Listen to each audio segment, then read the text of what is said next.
Hello, this is a guy who likes fanfiction and is too lazy to read, so here is no gods, no masters in audio form. Check the description for the links to the author. Chapter 16, The Southern Lights. Asami expected to be cold, but to her surprise, the dropping temperatures failed to bother her as they made their final approach to the Southern Water Tribe. Mako and Jinora had both bundled up days before, and even Korra took an extra blanket at night that ended up draped over both of them when Korra nestled in beside her. But Asami wasn't cold. It was cold, certainly, but she didn't feel cold. It was the air bending, she knew. The breath control was helping to keep her warm. Puberty had already been unpleasant enough without her mother, and she was in no hurry to have her body go through such radical changes again. At least it was mostly voluntary. There was a burst here and a rush there, but she could stop it by concentrating. It always earned her a nasty look from Jinora when she forgot to tamp it down, but Asami already felt sick with herself whenever they made eye contact anyway. She had never given a great deal of thought to the people who lost their bending to them. They were never encouraged to think of benders in such sympathetic, human terms, and that hadn't changed when she assumed control of the Equalists. It likely wouldn't change when they found someone else to rally behind. She knew that her airbending was common knowledge when they left Republic City, and considering the fate of the last bender they discovered in their ranks, she thought herself lucky to have left at all. Pepper hit an air pocket, bouncing her around in the saddle. Mako grumbled and rested beside their dwindling supplies, while Korra and Jinora up front had to hold tight to the reins to steady themselves. Asami grabbed at the edge of the saddle before drawing her hands back and taking off one glove. Her skin was slightly reddened from the cold, but she ignored it and flicked her wrist. A tiny bit of air swirled above her palm, and light tingling traced along her forearm to her hand. Traitor! She put her glove back on as Jinora began to guide Pepper down. Asami half crouched, half crawled to the front of the saddle, where she could see the Southern Water Tribe sprawling beneath them. It didn't have quite the skyline of Republic City, with most of the buildings being low and thick-walled for the sake of preserving heat, but reflected light glittered brilliantly off the snow and ice. With the winter solstice approaching in the southern hemisphere, only an hour or so of sunlight remained, despite it being before noon. She didn't understand how anyone could live in such extreme conditions, at least permanently. It was a fine environment for a research station, but not a home. They landed with a great thud, scattering the White Lotus members that had arrived to meet them. Pepper skidded on the iced-over pier, but managed to stop before hitting a snowbank. Mako groaned as his head knocked against the side of the saddle, and Asami smirked at that. She had to have a little fun, after all. There was no other way to stay sane. Asami hopped down into Korra's arms, squeezing back slightly as Korra pulled her into a hug. She had spent the last 3 weeks sneaking whatever bits of affection she could, surreptitious kisses and curling up together at night, but Asami hadn't enjoyed it much. "Where are you going first?" Asami asked. "Your house." Korra looked out at the city proper while the White Lotus members stabled Pepper. "I want to give more details to the security service first." "Okay. Future Industries has a research lab nearby. I wanted to check in and see how things are going. I've got the address, I'll catch up with you." Her expression dropped. "All right. Not more spirit vines," Mako said, teeth chattering. Asami rolled her eyes and went in the opposite direction as Korra, Mako, and Jinora started for the Central District. She had only been to the Southern Water Tribe once before, to oversee the Varric Industries buyout, and it had a certain stark beauty that she could appreciate. Windows and streetlights gleamed as she skirted the city limits, light dancing off the ice and snow that built up everywhere. The rather antiquated architectural style was also a sea change from Republic City, with hard, solid lines instead of rooftop flourishes and curving designs. The Matsu Research Outpost was another low, squat building set at the edge of the city, covered in all manner of antennae and sensors on the roof and outer walls. A woman was in front of the main entrance, bending away all the accumulated snow and icicles in the few hours of daylight they had. "Good morning," Asami said as she approached. "Or evening. I'm not completely sure." "Employees only, ma'am." "I own the company, does that count?" she asked dryly. She turned around with a rapidly reddening face, looked at Asami, and then became extremely interested in the ground. Sorry, Miss Sato. Please come in, I'll get the station chief. Asami sighed and steeled herself as she followed the woman inside. They entered an airlock that warmed up before the interior door opened, and beyond that was a large, open area filled with desks and work tables. Her escort ducked into a small office in the corner, and Asami took the last few moments of peace to finish bracing herself. Asami. A man with perfectly coiffed hair and a thin bit of mustache bounded out of the office, bumping into her side and throwing an arm over her shoulder. Asami stepped out of his sidelong hug and realized that no amount of mental preparation would ever really be enough. I'm glad Parole agrees with you, Varric. Well, my office is smaller than my cell was, but I get to leave at the end of the day, he said. Every word out of his mouth sounded like an inspired speech bordering on shouting, but Asami had to admit that it was infectious in its own way. Plus I finally have time to work on all the ideas that came to me in the slammer. Once you've finished the projects you're assigned, of course. Oh, yeah. Just last week we had a successful test of the miniaturized circuits you sent down. After weeks without any business talk whatsoever, it was nice to lose herself in Varric's excited babble, tripping over his words as he rushed to explain what they were doing. He dragged her from work table to work table, showing off the results the staff had collected, all while interjecting his own harebrained ideas that sounded almost reasonable with his own special brand of salesmanship. Seems like things are coming along well, Asami said, setting down a sample of strike-resistant fabric they were developing. Varric gave her a conspiratorial glance and hurried her back to his office. What are you doing? Telling you where the real money is, of course. The real money is in government and corporate contracts. Not in long-shot ideas that only prove a concept. Isn't that why your company folded? You went to jail for embezzlement, and I bought you out. Varric dismissed her question with a wave of his hand. I'm not talking about proof of concept stuff, Asami. Whatever it is, back up. Your cologne is suffocating me. I'm talking about bending. Her stomach twisted up. What about it? Look, whatever you did ended up giving a bunch of people airbending, right? You're an airbender now. So we do that again, but charge admission. Tweak the setup for different kinds of bending. Think of the money, he said, practically shaking with excitement. I was almost killed when those vines exploded.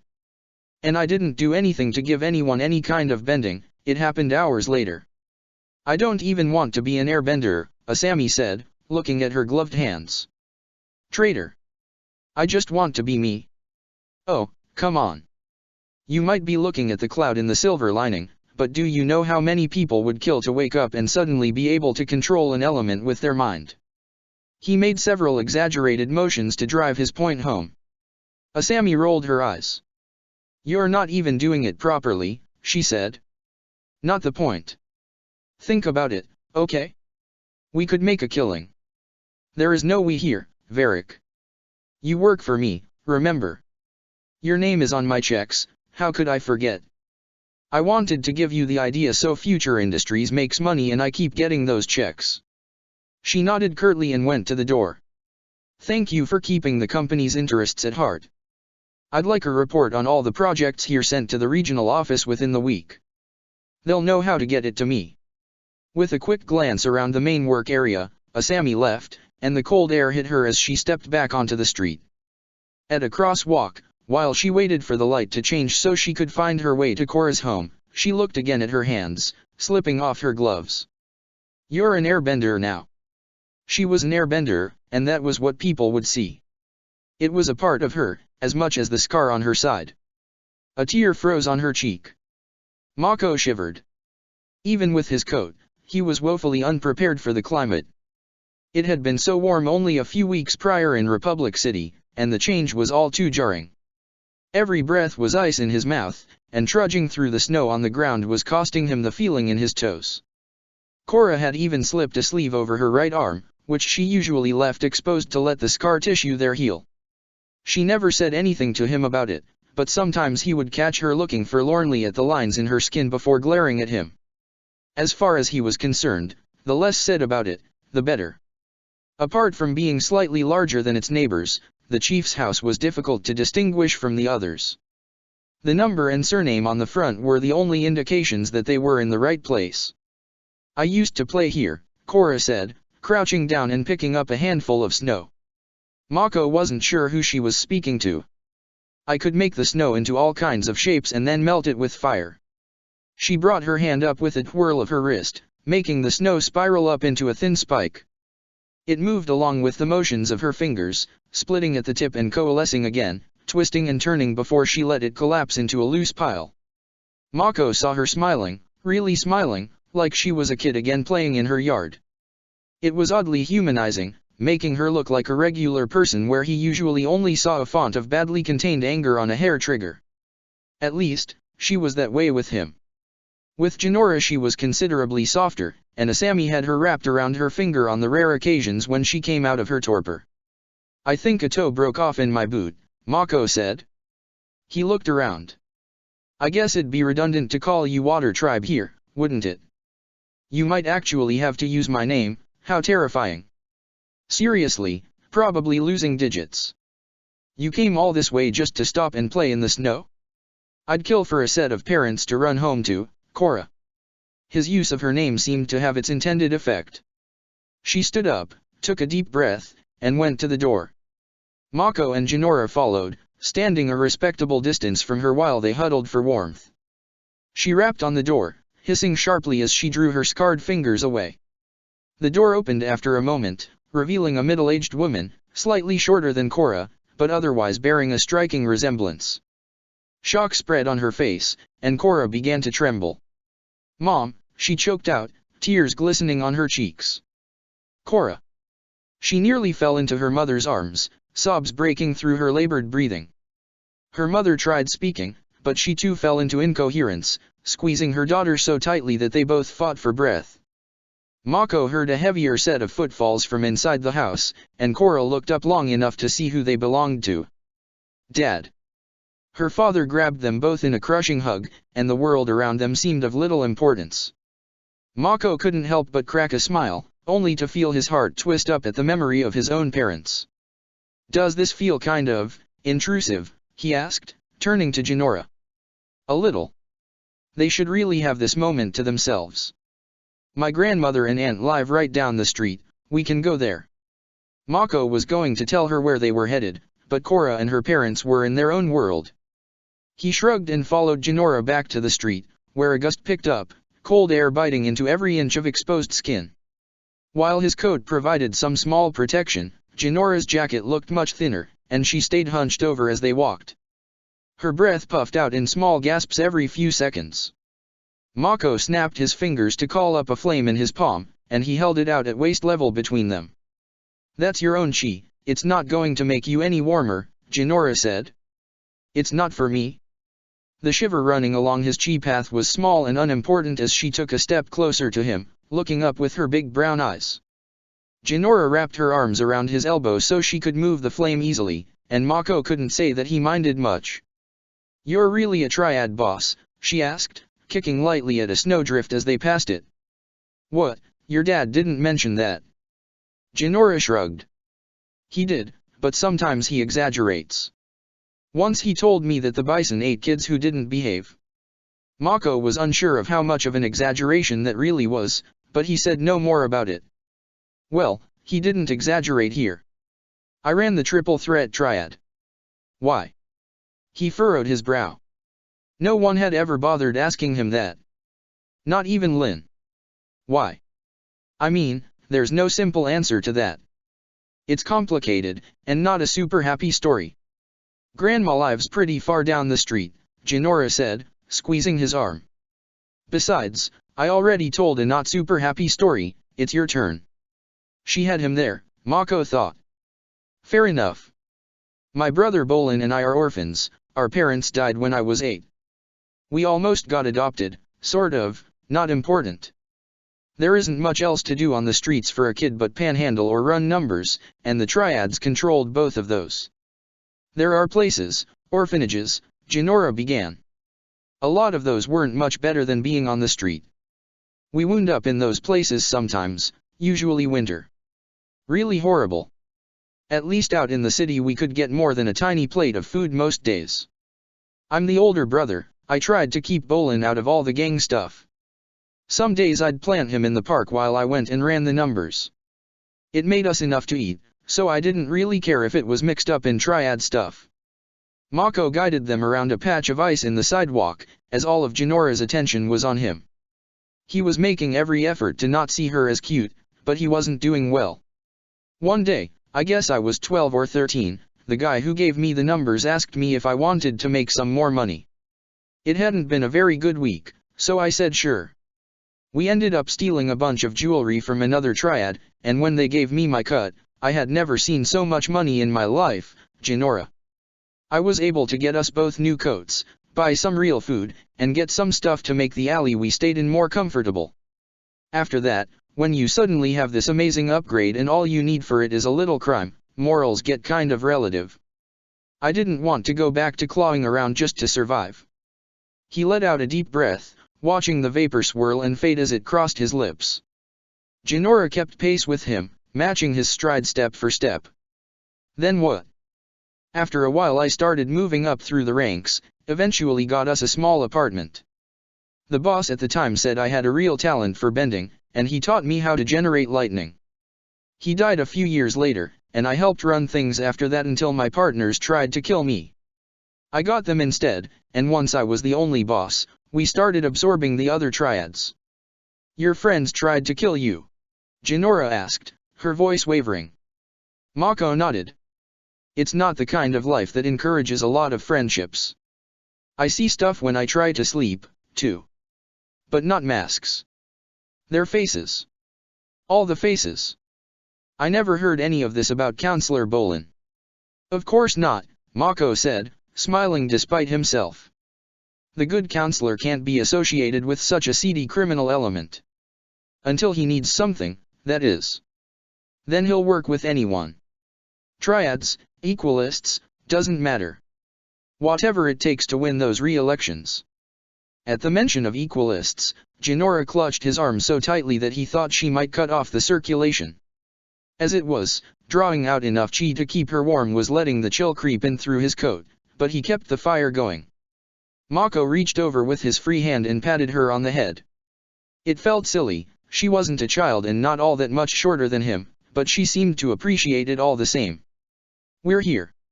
All these houses look the same, how can you tell? Jinora pointed to the sign with the house number and her surname on it. I've been here before, you know. Salient point. She unlinked her arms from around his and ran up to the door while Mako followed, dissipating the fire in his hand. You know, I've always wondered something about air nomads. Well, you have temples. Big, permanent temples, Mako said while Jinora knocked on the door. I thought part of being a nomad wasn't having a permanent home, but they lived there, right? There's actually a really interesting reason for that. An older woman with graying hair answered her knocking, breaking out into a smile when she saw her there. Ankia. Hey kiddo, she said, pulling Jinora into a hug. Any hope Mako had of getting his question answered dropped off as Jinora put her arms around her aunt. The woman turned to Mako and playfully cocked an eyebrow. Who's your boyfriend? Avatar Korra. The headstone was nice, in a morbid sort of way. She sat down in front of it, clearing away the snow as she did, and laid a bundle of frost lilies, the only flower that would grow in the extreme cold, at the base. All manner of emotions washed over her, and Korra let them all pass through in equal measure. No one had prepared her to look at her own grave, after all. She wasn't even sure that there was a way to prepare for it. I wish I knew who you were, she began, wringing her hands.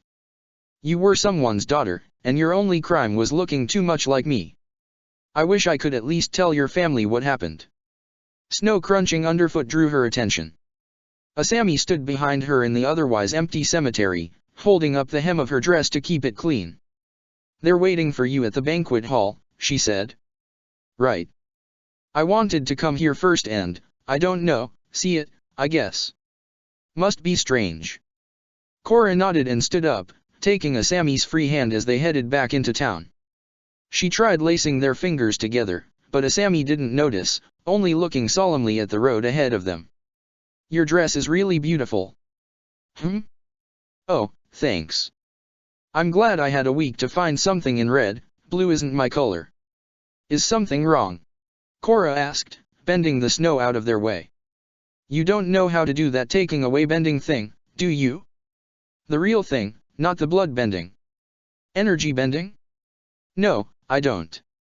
Only the last Avatar knew how to do that. I've tried talking to some of them, but it's been nothing but one-sided conversations so far. They're not very happy with me. Asami's shoulders slumped. Oh. Do you really hate it that much? I mean, it's not like you have to airbend or anything. I don't know who I am anymore, she said, turning onto the main street. You'd feel pretty messed up too if you suddenly didn't have any bending. The thought pricked at fears deep inside of her, but it was clear that Asami was hurting. Korra wished she had some way to help her. Even after sharing a bed for a week, Asami had yet to open up, and Korra found herself pressed into Asami's back on the nights when she didn't simply depart for the couch. She didn't want to push Asami, but her languor was troubling. Korra cared for her, after all, and didn't want Asami to withdraw anymore. It'll be okay, she finally said, pulling Asami into a hug. Korra's fingers traced through the soft waves of her hair, and she kissed Asami lightly on the lips, taking care not to disturb her makeup. We'll figure this out. Her only response was an ineffectual nod before continuing down the road. The tribe's banquet hall was awash in glittering crystal, no matter how much Korra expressed her unease with such luxury to her father. Tables covered the entire floor, stretching from the entrance to the far walls, each adorned with frost lilies and more silverware than Korra had ever seen in her life. When they arrived, the band was warming up, and a few people were already milling about. Mako and Jinora were sitting with her family at the head table, and Asami sat next to Mako while Korra took the seat beside her mother. I'm so glad you're back, sweetie, Senna said, wrapping her arms around Korra. She hadn't gone more than a few moments without hugging her daughter all week, but Korra didn't mind at all. Me too, Mom. This is also lovely. I was going to say extravagant, but sure. The scent of Senna's shampoo threw Korra into a cascade of locked-away memories, things she hadn't allowed herself to remember for years and years. Dinners and walks and bedtime stories, all rushing back at once. She held her mother tight. It's lovely. Tolerable as he had been for the past week, Korra felt a twinge of guilt at leaving Asami next to Mako as she went around the hall with Tonrik. She had all manner of people to meet, dignitaries and elders and anyone else her father thought they should speak to. It made sense, he was hosting the event and she was the guest of honor, but it was cold comfort to her growling stomach. By the time they returned to their table, everyone was well into their first course. Korra sat down and grabbed her fork, ready to tuck in, but Senna nudged her shoulder. Mom, please, I haven't eaten all day, I'm so hungry. Is she going to be okay? Asami's fine, Mom. No, Jinora, she said, nodding her head toward the younger girl, who was poking at her muttock with her fork, having eaten the rest of the course. They're vegetarians, right? Air nomads. Korra reluctantly put her fork down and went over. Sorry, I forgot to tell the cooks we needed something vegetarian. This is whale, right? Jinora asked, slicing off a small piece.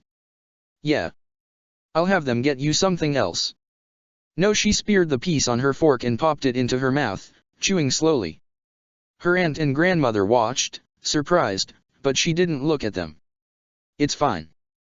Korra gave her a pat on the shoulder and went back to her seat, starting her meal before her mother could say anything else.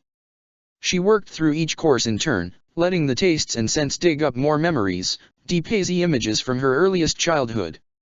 It wasn't Senna that broke her out of her reverie next, but Tonrik. Did someone else important walk in, Dad? No, he said, kneeling down behind her. But it is time for your speech, remember? How could I forget? With a slow, deep breath, Korra stood and went to the podium while the room fell silent. Her ears burned with so many eyes on her, like they had when she was hauled up in front of the council to explain everything a month before. Korra stood at the podium, looking down at about a dozen microphones with wires snaking over to a booth with a technician inside. She tapped her fingers on the sides before turning to all the assembled people and cracking an awkward smile. Thank you all for coming here tonight, she began, cheeks flushing. She bounced slowly back and forth on her heels while a bead of sweat trickled down her neck from being under all the lights. My name is Korra, I'm Chief Tonraq and Senna's daughter. The Avatar. The word still felt bitter on her tongue. She twisted under the lights, parts of her skin burning while others had goosebumps from the cold room. I wanted to explain where I've been for the last 20 years. Why I'm not in that grave with my name on it. After it got out that I was the Avatar, I was kidnapped by an anarchist group called the Red Lotus. They were the ones who left that body in my place, and the people responsible for the murder of Chief Unalaq a month ago. Murmurs and grumbles spread through the crowd. Korra bit the inside of her cheek and continued. I was told that I had caused a fire and killed my parents, and they raised and trained me in a remote part of the Fire Nation. Most of my training was for the targeted assassinations of world leaders. I'm ashamed to say that I came to think of them as my family. She was gripping the side of the podium so hard that the edges dug into her hand. Breathe. Korra looked over at her seat, where they were all watching her, concerned. About 2.5 months ago, they sent me to Republic City to dismantle the government there, starting with the assassinations of the council members. They told me it would be poetically appropriate. Katara, Kia, and Jinora all seemed especially disturbed the next time she looked over at them. She had neglected to mention her original plan for the council to any of them. I didn't do any of that. While I was there alone, I started having doubts about what they had ingrained in me, and they fled after I confronted them. Now She paused as she turned her gaze on Asami, Mako, and Jinora. My friends. My associates. My equalist sort of lover, her triad boss ex, and my past life's granddaughter? Now we're looking for them so that they don't have the chance to do anything like they already did in the Northern Water Tribe. I'm not going to be their weapon and I'm not going to let them throw anything else into chaos. Korra paused for a smattering of polite applause, covered the microphones with her hands, and turned to the technician. Where is this broadcasting? Everywhere, he said, clearly uneasy at being addressed. Good. She leaned in closer, still holding onto the podium with enough force to leave marks in her skin. Then I know you're listening to this, Zahir. I'm going to find you. All of you. I don't care if I have to dry up the oceans, rip mountains down, burn the world and sift through the ashes, I will find you. And I will kill you. The room had taken on a much tenser atmosphere, and Korra felt her hackles rise. She left the podium without another word, and saw the others following her for a few seconds before ducking out of the building through the kitchen. Her boots crashed into snow as soon as she was outside, shining under the light of the full moon. Even disregarding the cold, she struggled to keep her breathing even, and instead it escaped in quick, ragged bursts. Korra glanced back when she heard the door open again, and her parents followed her out, along with Asami, Mako, Jinora, and her family. A few of Tonraq's guards accompanied him, watching the street they found themselves on. Honey. I just need a minute, Mom. Inhale. Exhale. Public speaking isn't my thing. Were you really going to kill my dad? Jinora asked. Korra had wondered when she was going to get her dressing down over that. She went over to Jinora, still clinging to her aunt's side, and searched for the right words. I don't have a good answer to that, except that I didn't, and I know that's not saying much and I'm really sorry that I lied to all of you, especially your dad since he was nice to me and I really don't want to be a murderer, she said, speeding through the words. Korra took a moment to catch her breath, but her tension spiked up again as she looked around them. Dad, where'd your security go? It took the rest of them a moment to realize that the guards had disappeared. Mako peered uneasily down the street. We should get back in. He didn't have a chance to finish his sentence before having his arms and legs yanked taut, along with everyone else. Korra's breath caught in her throat as the uncomfortably familiar feeling of strings pulling at her body overtook her, ripping away any shred of agency. Jinora was screaming, but she couldn't focus on that. Korra tried wrenching herself free, but everything was locked up, down to the last joints of her fingers. Out of the corner of her eye she saw her father's guards in a pile beside the banquet hall, blood seeping out from under them and into the snow. She was turned around, spinning on the toes of her boots, and in front of her was a small, almost waifish hooded figure. Thin tendrils of water flowed out from her sleeves, and one of them waved over their group, bending the blood away from their brains just long enough to make Jinora, Kia, Katara, and Senna faint. The other tendril pushed her hood back, exposing a thin, sunken face sporting a rictus smile. "Looks like you found me," Minghua said. "I'll let me go." Her muscles were beginning to cramp, the vessels around them filled with slowly stagnating blood. Korra felt herself being pulled upward, and every inch of her skin screamed in protest as she hung helplessly above the ground. "I didn't want to believe it when they got me on the radio," she said, padding over to Tonrik. "That you betrayed us. You should have told me your dad was cuter than your uncle, I would have come here first." They strained against her hold, but it only made her clamp down tighter. Korra struggled to draw breath through the sickening feeling of deep, fundamental violation. "Oh, stop. You can't break it, you never could. Because you never practiced," Minghua sang as she went back to Korra. She bumped their noses together, like she would do when Korra was younger after each training session. "You're insane," she gasped out. Minghua rolled her eyes. "That's what your uncle said when he had me locked up, you know. All because I beat a friend of his at a waterbending competition when I was 8. Said there was no way some deformed little brat was that good and that I must have cheated. I was 8. And he had me thrown in a sanitarium for 10 years. Oh well. Maybe I did cheat. He sure couldn't bend very well without his arms." Korra's head spun. She wasn't getting enough blood to her brain. Where her heart had been pounding and racing only a few minutes ago, now she only felt a weak thump. A new kind of coldness began creeping into her fingers and toes, followed swiftly by numbness. With great effort, she managed to look at her father, who had also been suspended above the ground. Mako and Asami were behind her and out of sight, but she was sure they weren't faring any better. "I had faith in you, Korra. Peely and Gazan didn't think you could do it, but me, and Zahir? We believed in you." She froze the end of one tendril, drawing the spike slowly down her cheek, sharp enough to draw out a tiny bubbling bead of blood. Minghua kissed it away, lapping it off her lips with her tongue. "Do you know how much grief I'm going to get over supporting you?" An incredulous look was all Korra could manage. "I really did think of you as my daughter," she said, sadness spreading on her voice. Her twisted smile faded, and Korra felt the vice grip on her body weaken the slightest bit. "The daughter I couldn't have. Forget the arms, my body's an even bigger mess on the inside. And you betrayed us. That hurts." Minghua went back to Tonrik and drew her sharpened tendril over his throat, leaving a thin bright line of red streaming down onto his shirt. Watching her father's blood trickle out made something snap deep inside of her. Korra cried out, focusing her chi enough to shoot fire from her mouth, and lit up the darkened street. Minghua gasped and staggered back as parts of her hair and tunic burned away. They all fell to the ground, fighting for breath, but Korra launched herself back up with another burst of flame. "Yeah? How'd that feel?" Terrible cramps racked her whole body, but the pain faded as her eyes and scars began to shine white with rage. Heat flared in her arm, so sharp and so hot she felt as if the bones would splinter. Minghua rushed away, turning the snow under her boots to ice and sliding onto another street. Korra wanted to follow her, find her, kill her, but she rushed to her father's side. He gasped wordlessly at her, clutching her sleeve. With a guilty glance back at Asami, Korra bent the blood back into the veins as best she could and melted a handful of snow to run over the slash.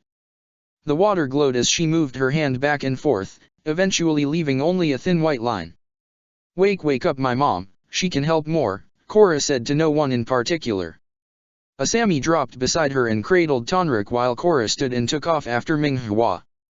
Her trail was easy enough to find, a long sheet of ice extending across the next street and disappearing into an alley 4 blocks down.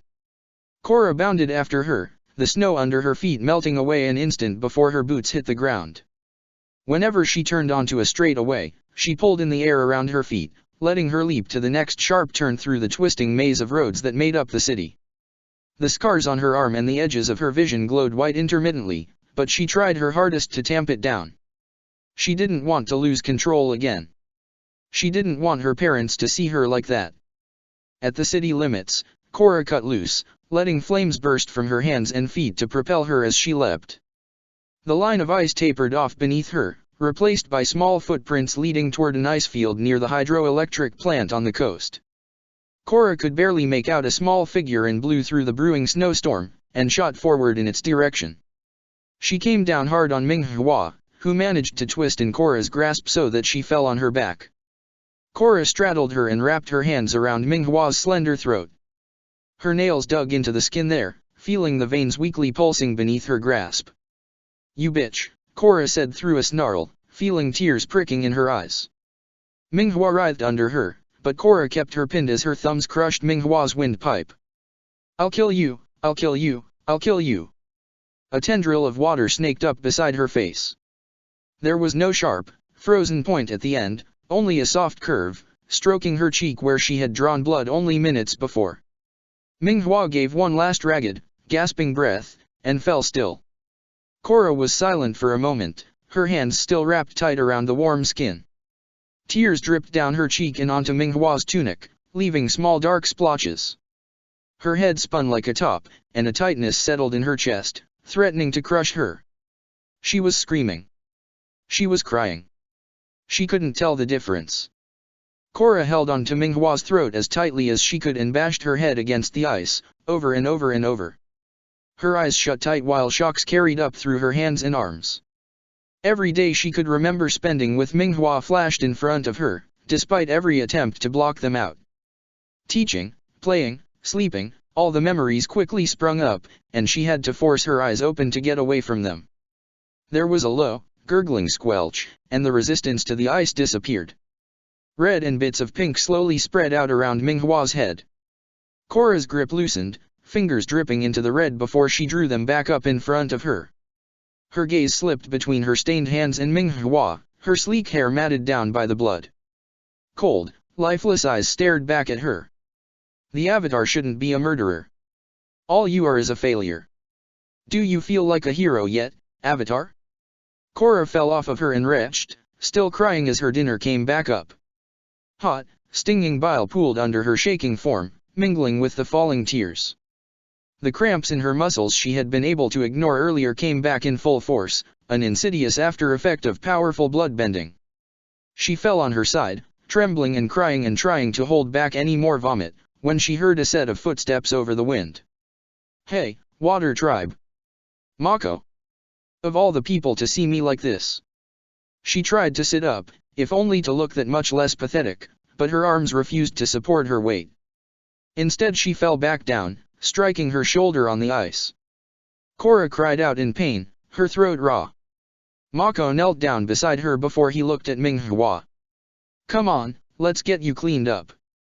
He wiped her mouth clean with his sleeve and rubbed away the tear lines running down her face. When he was done, he straightened out her hair, easing away a few clinging flecks of ice. Her expression twisted up into one of confusion. "Why are you? You shouldn't have to face your parents like that," he said with a trace of sadness. Bolin had mentioned offhand that they were orphans, but Mako never brought it up. Cora nodded slowly as he put an arm around her. "Okay, on your feet.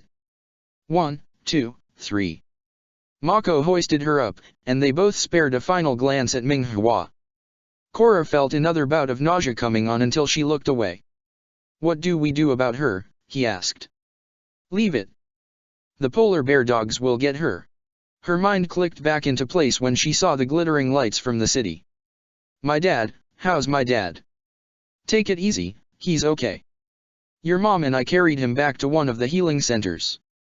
Tough old man, he kept insisting he was fine and tried to walk the rest of the way. "Everyone else? Asami? Jinora?"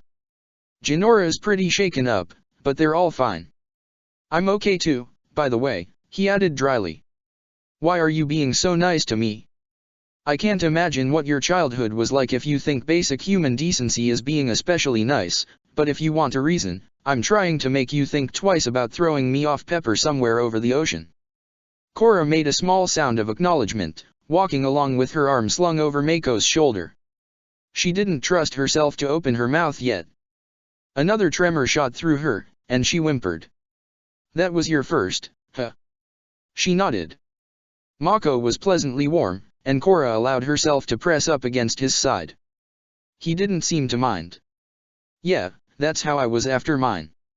Get drunk and get laid, that gets rid of the shakes. Listen, I don't want to kick you while you're down, but it doesn't get any easier. You just get numb to it after a while. When the killing gets easy, you know you have a problem. Please, Mako, talk about something else, she murmured. Anything else? All right, do you like jazz? What's that? Wow, they really kept you isolated. It's a kind of music. I own a club in Republic City where they play it. Lots of brass and drums, some songs are pretty frantic. Asami likes it, you ought to take her there sometime. My treat. A pit dropped in her stomach at the thought. Asami didn't ever seem to be in the mood to do much of anything, but Korra hoped that was only temporary. I changed my mind. Let's be quiet for a while. They made their way back to the city in silence. Once they were halfway there, Korra felt well enough to walk unassisted. Mako let his arm fall away as she unburdened his shoulder, but she stayed close beside him. Chapter 17, The Voice in the Night. We have to tell her, it's not like she won't find out. I'd feel a lot better about doing that if there were some restraints on this bed. Tenzin glared at Bolin, unwilling to admit how much he agreed. Lin laid in the bed between them, heavily bandaged with an intravenous drip in her wrist. She looked so different without her armor, Tenzin thought. Sharp tan lines on her wrists and neck showed the spots where the metal plates usually stopped, and the skin underneath seemed so fragile. He put his hand on hers, but drew it away when she stirred. Arg, where am I? She asked, pushing back on her elbows to try and sit up. Why does my leg feel like it was flambéed? Take it easy, don't get up. You're in the hospital. It's been about 2 weeks. Your leg has some burns, but the doctors are taking care of it. Tenzin. She curled toward his voice, tugging on the needle in her wrist in the process. There was a short, pained gasp, and she moved back while looking around. She took in the hospital room with bleary, groggy eyes that finally settled on him. Sleep well?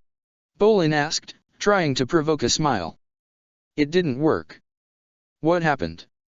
I remember sitting down at Harmony Tower, she began, screwing up her face in concentration. You were there. After making sure he would be able to back away easily if the need arose, Tenzin told her. The Equalists bombed the tower while we were there. One of the legs gave out and it went into the lake. It's gone, linear. I liked that tower. She scowled before concern flashed over her face. Were there people at the top? 7, Bolin said. 5 of them died, the other 2 are still critical. Hey. They both had to push down on her shoulders to keep Lin from hauling herself out of bed, and even then it was a struggle. What are you 2 doing here? What are you going to do about them? I told you this would happen. Her words stung with a bitter truth as Tenzin stood back. Bolin seemed unconvinced. You really think they would have kept Asami in charge after what happened? She was lucky to get out of here in one piece. So what are you doing about it, counselor? We're working on it.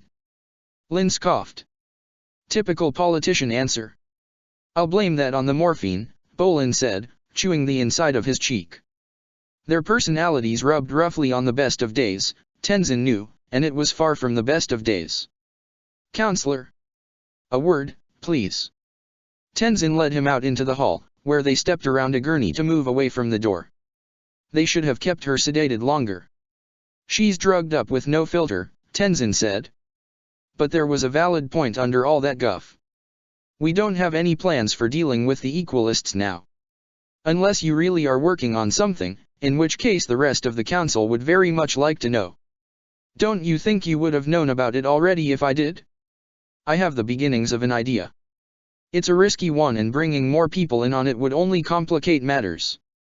Can't I get a little trust here as the chairman? Several of the dubious things Bolin had to do to become the chairman flitted across Tenzin's mind, but he thought better of saying anything. Instead he knew he would have to make plans with Izuna and the others. Of course. I suppose we're all a little on edge these days. The doors at the end of the hall burst open, revealing Milo on a tier through the hospital. I found him. Bolin stepped out of the way as Milo ran up to his father, only to catch a sidelong hug from Ikki as she came bounding in after her brother. Milo, please, it's a hospital, keep your voice down, Tenzin said, grabbing him by the shoulder. Ikki seemed to believe that request didn't apply to her. Hi Bolin. What are you doing out here with Daddy? How come there are so many guards on the street? Where's Aunt Lin? Full of questions, aren't you? Bolin patted her head, difficult since they were nearly the same height. She's right in that room there. Careful, she's a little grumpy. Aunt Lin's always grumpy, Ikki said before disappearing into the room. Tenzin could almost hear Lin groan as Milo ran in after Ikki. Pema drifted into the hall a moment later, toying with the sash over her shoulder. Don't get caught between the moon and Republic City, Counselor, Bolin said under his breath, looking at Lin's room and then at Pema. We've got too many problems to deal with already. We certainly do. Good to see you, Pema, Bolin said, putting his politician persona back on as he pecked her on the cheek. I have to go, Tenzin. I'll see you tomorrow. He slipped out of the side corridor, and Tenzin swept Pema up in his arms. She nestled in against his chest, resting the side of her head in the crook of his shoulder. How's everything at home? Tenzin asked. Is Rohan here with you? Did you hear from Jinora? No, he's back on the island, Meng and Tai are watching him. Jinora hasn't called, either. They must not have gotten to Zaofa yet. Everything's been quiet today, except for the kids. How is she? Tenzin felt her grip on his robes tighten. Angry, mostly. Full of painkillers. One of her legs was burned inside her armor. Hey, don't pull on that. They both sighed heavily at Lin chastising one of their children. Milo, if Tenzin had to guess. He stroked Pema's shoulder as she pulled away. I'm glad she's all right. It was lucky that she was there, she said, looking down at her feet. With you. I'm not sure how many other ways I can put it, we both ended up there for lunch. We didn't plan that. Please don't cast aspersions on Lin, she's already been injured. I'm married to you, Pema, he said, as much to himself as to her. Tenzin pulled her into another hug, which she returned after a moment, squeezing him tight around the waist. Come on, let's make sure they haven't given her a heart attack yet. Or that she hasn't thrown them through the window. Korra. She opened her eyes, but there was only darkness. Rather than the back of the saddle where she had fallen asleep beside Asami, there was only a featureless black void around her. Korra twisted around, looking for something, anything, but it was all emptiness. Except for the voice. The voice that clawed at the back of her mind at night, when she tried to sleep, when she tried to meditate. It had been quiet for weeks. Who are you? She asked, letting the words echo out without her really speaking. Which avatar are you? All of them, in a sense. I am the avatar spirit. I am Rava. Something clicked inside Korra, and she felt tears stinging up in the corners of her eyes. You must be so disappointed in me, she said. A white pinprick of light began to gleam far ahead of her in the void. No. Why? Why not? I tried to kill innocent people. I murdered someone. I let them twist me into their weapon. I was gone for 20 years when the world needed me. I am not disappointed in you because the world survived, as it did the last time an avatar disappeared, the voice said. The pinprick grew larger in front of her, taking on a shape as it expanded. It began to look like a brilliant white kite filled with swirling blues. Because you have begun untwisting yourself rather well. And because I am a part of you, and I love you. The moving shapes inside the kite coalesced into a distinct pattern, perfectly symmetrical with a shape resembling an eye near the top. Several dangling arms on either side wrapped around her, pulling Korra into a deep embrace. The shape was warm, and Korra felt a deep trust flow between them. It was you talking to me all that time? Korra asked. Trying to tell me what I was doing was wrong. Also keeping your airbending and the avatar state blocked. Had you been in control of those 6 years ago, they could have made you open the spirit portals in time for harmonic convergence. Harmonic, what? Suffice it to say it would have been disastrous for your world. Rava floated back until Korra was level with what amounted to her eye. You could have spoken up a little earlier, you know. I try not to interfere with the lives of those I bond with. You are a special case. I guide, I do not dictate. Well, I could use some guidance right now. Korra began to sit down before remembering that they were floating in an ether. I killed someone I thought was my family. I'm on my way to kill more of them. I don't want to spend my life murdering people. You are the Avatar. Your place is to put the world in balance.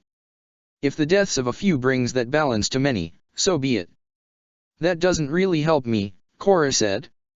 This is why I prefer to let you come to these conclusions on your own. Can you teach me energy bending, at least? My friends are miserable the way they are, and the other avatars never talk to me. I cannot impart that knowledge, I have no body like yours and cannot bend. The connection to your past lives is weak, tamped down over the years. It will mend. Rava paused, as if she were gazing past Korra. The sun is rising, it is time for you to go back to your own world. Rava began flickering out, and light seeped into the void. Wait. What if I need to talk to you? I will always be with you, Korra. She opened her eyes, and there was light. Dawn was breaking over the sea to the east. She blinked rapidly, holding the sides of her head as Minghua's lifeless body flashed before her eyes like it did every morning. Korra sat up and took a look around the tiny outcropping they had made camp on the night before. Asami had turned and twisted away from her in the night, leaving Korra alone. At the other end of the saddle Jinora had cuddled up against Mako's side, and he had one arm placed protectively around her. Pepper was splayed out behind them, chewing through their food stores. It took Korra a moment to realize what the crunching sound was. No, Pepper. Damn it. Korra blew a gust of air at his head, only for Pepper to respond in kind, knocking her clear across the saddle. She crashed into the lip, leaving her to tumble down onto Mako and Jinora. Asami poked her head up while they all tried to untangle themselves, grumbling the whole time. What happened? Asami asked through a yawn. The Avatar's starting a wake-up service, Mako said, dislodging her boot from his shoulder. I'd like to cancel my subscription. Oh, can it? Korra pointed to the remains of their food. Pepper ate his way through our supplies. Mako looked at the broken crate and the scraps strewn around behind the saddle. Well, fair's fair. We have to eat Pepper. Jinora looked at him, horrified. I guess it's too early for jokes. It wasn't funny.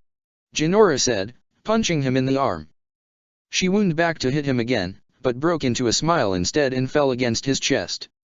Not to break up this, whatever you two are, Korra said as she cautiously approached Pepper again, but we don't have any more food. I can fish, but I can't bend the salt out of water. We need to find somewhere to resupply. Asami took the map from an untouched box in the saddle and spread it out in front of them. She pointed to a tiny patch of blue near the bottom, east of the Southern Air Temple. We're here, somewhere. No one sends surveyors out this far, so the map isn't very accurate. If we could navigate through the mountain range here, the temple is over there. That takes us out of our way, Korra said. We're going to Zaofu. What about Kyoshi Island? Jinora asked, pointing to a small dot north of their approximate location. Some of my family lives there, and it's in the right direction. Korra studied the map for a moment, wondering how low they would have to fly to spot the island. I hope we can find the place. Let's get the saddle back on. They all climbed out, and Mako and Korra maneuvered the saddle around Pepper and up his back until it fell into the natural grooves of his spine. Mako threw the two support ropes under his stomach to Korra on the other side. Can't you, I don't know, ask Kyoshi where the island is? If anyone could point us in the right direction, it'd be her. My past lives have never been very talkative, Korra muttered as they all clambered back in. I've been trying, believe me.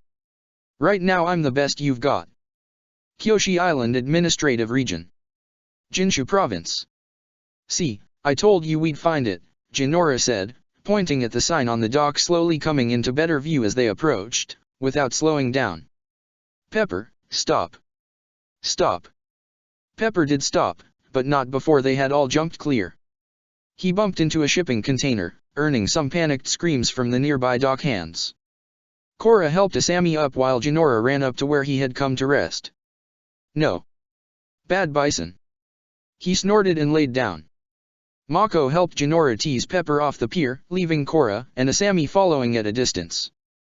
She felt the same fleeting rush of familiarity as she did the first time she visited Air Temple Island, a small extrusion of her past lives.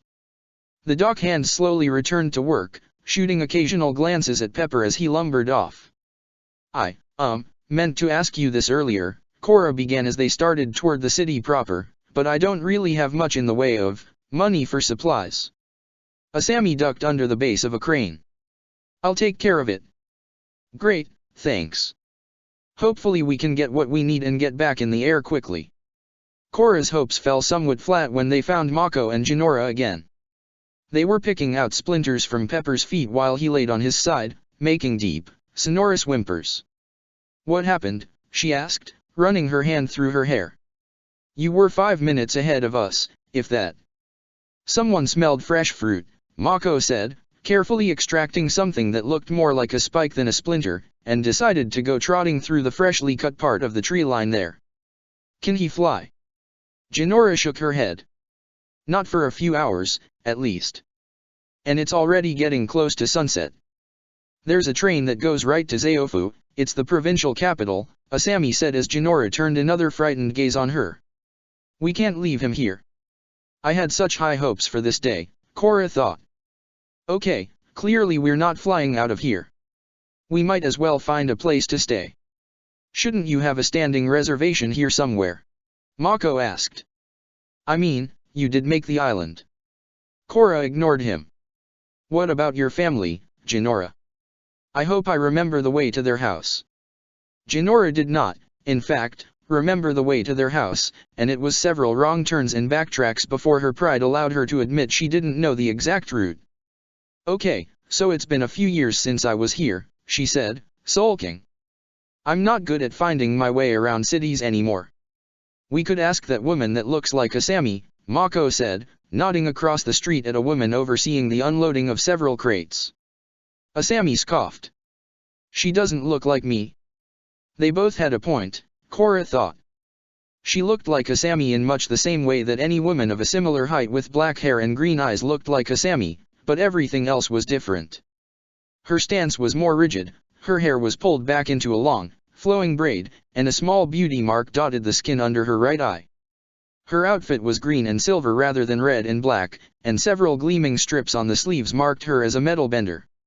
No, she looks nicer, Jinora said under her breath, jogging across the street with Korra. Excuse me. The woman pointed the people handling the crates toward a nearby building before turning to them. Yes. We're a little lost, do you know where, what's the address, do you know where the mayor's house is? Korra cocked an eyebrow.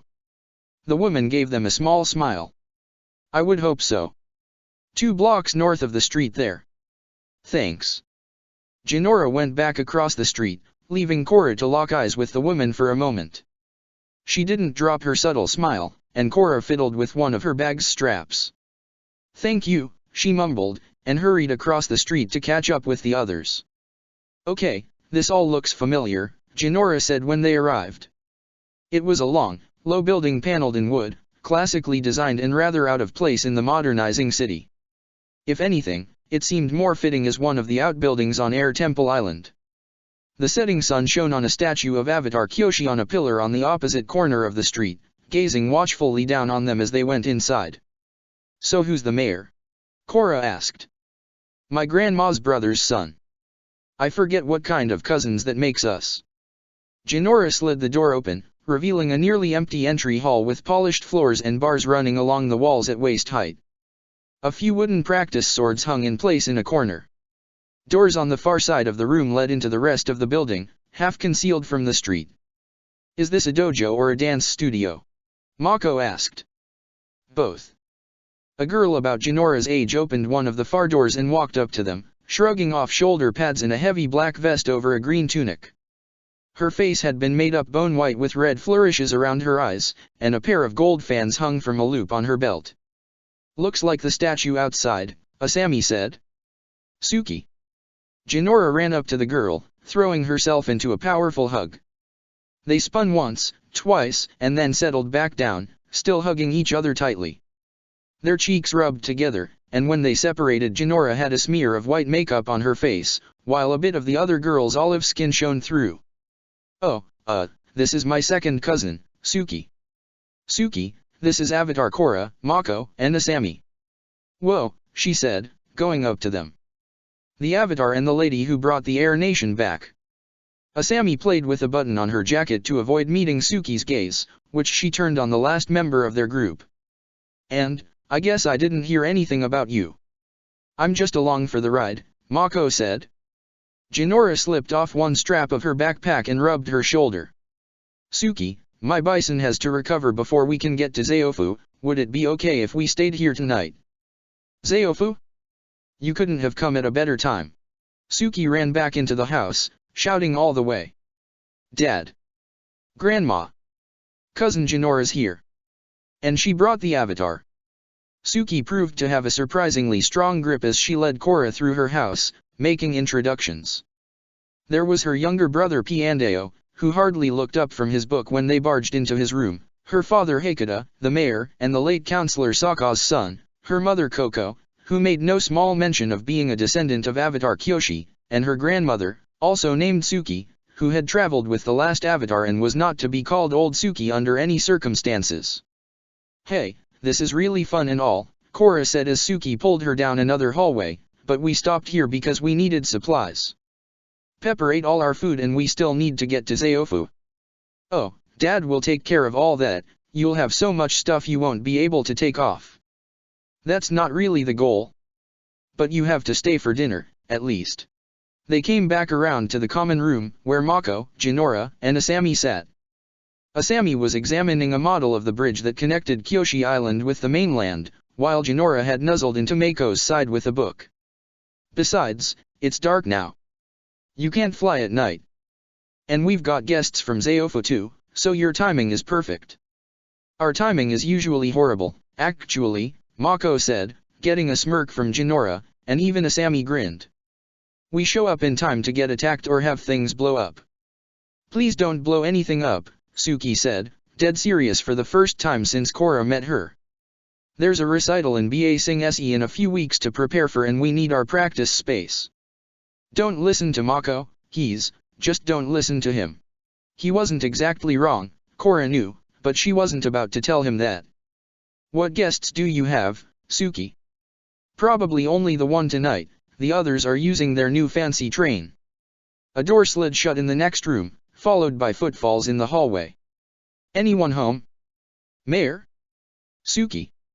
The voice sounded oddly familiar, and Korra and Jinora pricked up as Suki went over to the door and threw it open. "Hi. Come in, there are new people for you to meet." She used her deceptively strong grip to drag in another woman, one with black hair, green eyes, and a small beauty mark on her right cheek. Korra let out a small "oh" as they made eye contact and recognized one another. "Kuvira, this is Avatar Korra, my cousin Jinora, and their friends Mako and Asami," Suki said, pointing to each of them in turn.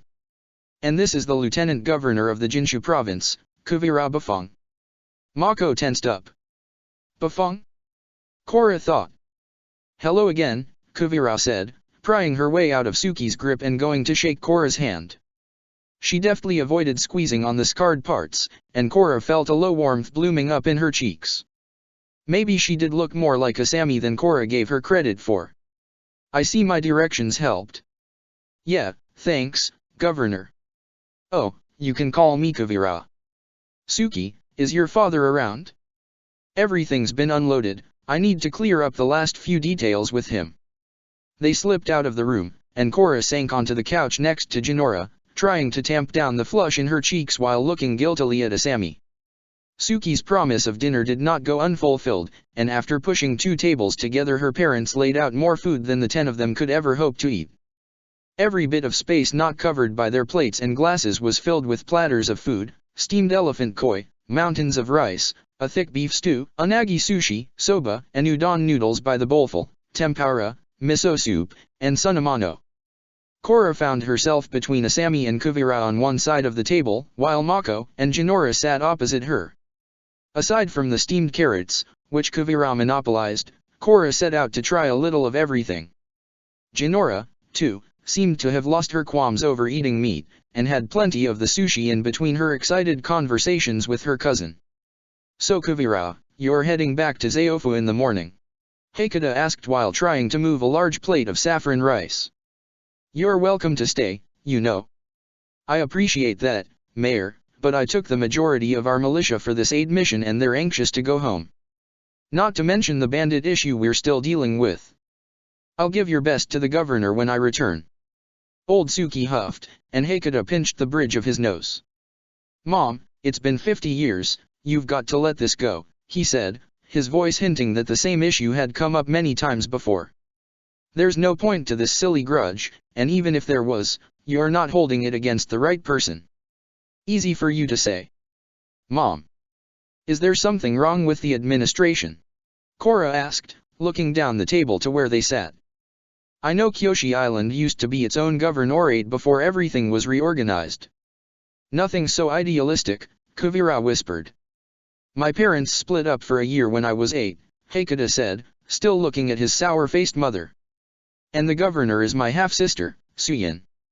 I'm sure you can fill in the blanks." Young Suki only seemed to hear part of her father's explanation.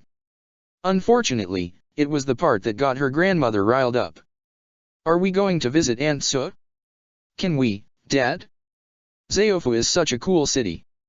After that argument subsided and all the leftovers had been packed away, Hakata went with Mako and Jinora to stable Pepper, leaving Asami, Korra and Kuvira in the common room. Young Suki brought them tea once they had calmed down old Suki, and she was only too happy to launch into increasingly fantastical tales about her supposed ancestor, Avatar Kyoshi. Korra knew her view of Kyoshi was far from unbiased, but the stories were bordering on the impossible and nearly reverent. That might have been fine, Korra thought, if they weren't so boring. Try as she might, Suki had no gift for storytelling, and she went beet red with embarrassment when Korra nodded off into Kuvira's shoulder. Where was I again?" she mumbled, losing her place in her story of how Kyoshi single-handedly trained a badger mole army. She drew her legs up against her chest, a dejected gesture Korra recognized from her cousin. "Sorry, Suki, I'm incredibly bored with your ridiculous story." "It's been a long day," Kuvira offered. "For everyone. They were walking around half the city looking for your house, you know. And it'll be an early day tomorrow." Seems like Korra only wanted to get a jump on it. "Thanks," Korra said as quietly as she could. Jinora, Mako, and Hakata returned before Suki could muster a response, all looking thoroughly exhausted, and they took the opportunity to take their leave for the night. Mako bedded down the common room. Suki insisted on sharing her bedroom with Jinora, leaving Kuvira alone in one of the guest quarters, and Korra and Asami took the one next to it.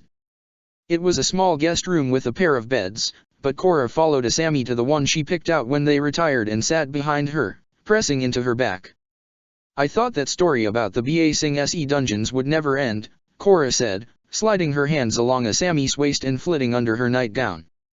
One finger brushed the scar on Asami's hip and she twisted, her shudder barely visible in the dark. "Finally, some peace and quiet." "Korra, wait." She pressed light kisses into the side of Asami's neck, nibbling on the sensitive skin there while her hands schemed up, running up and over Asami's chest. The traces of her fingers provoked a bout of trembling, the most reaction Korra had gotten in weeks, and she pressed on, moving up over the swells of Asami's breasts. Her teeth sunk lightly into the pale flesh in front of her, but then it was gone, leaving Korra biting empty air as Asami pulled away. "Hey, stop." She slammed a fist into the bed, letting air rush over and disturb the bed sheets. Korra backed away, confused, while Asami turned around and threw a scowl at her. "Just stop, okay?" The edge in her voice cut deeply. "What's wrong? What did I do?" She sighed and ran her hand through her hair, refusing to make eye contact in the low light. "I don't want to fool around, I don't want to do this, Korra. There's too much I need to figure out with myself and this airbending. I know I care for you, but I can't give you the relationship you want. Neither of us deserve a half-hearted attempt." A vice around Korra's heart began to squeeze. Her head spun, and she gripped at the bed sheets under her. "Asami, please, I told you I don't have anything left besides you. Do you know what kind of pressure that is, Korra? I saw you ready to tear Republic City apart. I was so scared when I was walking up to you, I didn't know what was going to happen. Please don't do this, I'll figure out the energy bending, she said, tripping over her words while her eyes stung with tears. Her palms were growing clammy. I'll make it so you're not an airbender anymore, just please don't leave me. Asami rolled the bed sheets over her fingers, still refusing to meet Korra's gaze. She was shaking, Korra saw. Or maybe that was her. Hot, sickening pressure built up in her head, bringing on a pounding ache. I said I would help you find these people, and I will. But this? Whatever we have, or had beyond being friends. I'm sorry. I can't. There were several moments of heavy, crushing silence before Asami picked herself up and went to the other bed. Korra slumped onto her side, reeling as if she had been punched in the gut, and passed out soon after, staring emptily at Asami. Chapter 18, The Metal Clan. This had better be important, counselor. I cut my beauty sleep short to be here. Bolin thought the tall, stolid Earth Kingdom woman sitting across from him needed all the beauty sleep she could get, but he only smiled at her comment. Her partner, Mako's other lieutenant, a slim water tribe man with one arm in a sling, fared much better in that regard, but also looked ready to go back to sleep. I'm sure this meeting will be very productive for everyone, Miss Shen. Li Shen. This is Kija. And neither of us liked the veiled threats that got us here, so what do you want, counselor? I want peace, same as everyone else. We've had 3 bombings since we sent Mako and Sato off with the Avatar. 18 people are dead, the Equalists are completely out of control. You say that like you ever had them under control, Shen said, to which Kija nodded. You let them run around because the council was in bed with Future Industries and now it's biting you in the ass. Are we supposed to be providing sympathy? Bolin's fist tightened under the table. We had more important things to focus on when they weren't killing people. Now they're becoming a problem. Tourism has dropped to nothing. Imports are suffering since a bomb went off at the harbor. If you and your gang don't start being useful, Chief Bafong might be encouraged to see you as the bigger problem. We're not killing innocent people, Kija said. We're not blowing up monuments or cutting off trade. Oh, I know that. Bolin relaxed in his seat, eyeing both of them. I only want to make sure the rest of the city keeps thinking that way. Think about what would happen if the police let everyone know about those other triads they fished out of the river. Big gang war? A headline like that would sell a lot of papers and put your people firmly in the limelight. Shen scowled, and a small crack appeared in the wall behind her. At least your brother was direct with people. I don't have time for this. Mako called me last night, as a matter of fact. He's on Kyoshi Island, so it looks like you'll have to deal with me for now. What do you want, counselor? We need their effectiveness reduced, and I think you're just the people for the job. You want us to do the police's work for them? Kija asked, adjusting his sling. Do we get badges? If you want to chop the Equalists off at the knees, nationalize Future Industries, Shen said. That's where they're getting their material support, not to mention most of their members. All you have to do is smoke them out, they have a hierarchy like us. You were able to get a message to me and Kija, get one of the non-bending counselors to reach out to them. But Future Industries is going to be the linchpin. Why you let Sato leave without interrogating her first I'll never understand, unless you didn't want to jeopardize your chance with your brother's sloppy seconds. The first light of the day began to creep through the window on the far side of his office. Below them on the first floor, the council clerks and pages were beginning to shuffle in through the staff entrances. Bolin frowned. He had hoped the part of things with Future Industries wouldn't be so obvious. Well, aren't you clever? I'm no thug, she said, crossing her arms. I grew up in Jailing, I went to the university there. My degree isn't for show. And now you're a triad boss in Republic City. Interesting career choice. Her jaw set in a hard line. Bolin recognized the frustrated motion as his brother's. I have my reasons. Well, Miss Shen, Kija, I don't have all day, so I'll make this brief. You put your attention on the Equalists, and I'll keep Bafong focused on them right along with you. Think of all the non-bending shop owners paying protection money to them right now. You'll have a whole new market to go and strangle once we deal with them. Think of how happy Mako will be. They looked at one another while Bolin tapped his foot slowly on the floor. He had slanted the room ever so slightly before they arrived to keep them off balance, but it didn't seem to be working. Kija leaned over when Shen whispered something, and his fingers laced up with hers when they drifted together. Interesting, Bolin thought. He would have to remember that. We won't have much trouble convincing our people to go after Equalists, Shen said. But we'll need two things. The beat cops stop bothering our number runners, and that anti-gang legislation Counselor Izuna is pushing dies in committee. They'll ease up on the kids and the bill will get reworded. She drummed her fingers on the table. No promises, then. I will do what I can, Bolin said through gritted teeth. I'm not exactly swimming in political clout right now. The offices are about to open. I trust you can see yourselves out without attracting attention. They stood up and went for the door while Bolin leaned back in his seat. Miss Shen. Yes. What brought you to Republic City? Bolin asked. Why not teach in jailing or find a job with the civil service in BA Sing SE? If you don't mind my asking. I don't know a lot of triads with degrees, and I know a lot of triads. Kija waited for her by the door. I came looking for my brother. And did you find him? Sadness flitted across her face. Not yet. Without another word, they left, and Bolin fixed the floor. Why not ask for help with that, he wondered. No time to think about it just then. He scribbled down every way he could think of to write her surname and stuffed the paper in his pocket. Very productive meeting, he said, bending a metal paperweight on the table into different shapes. They were so confident, and all the more vulnerable for it. They were so like children.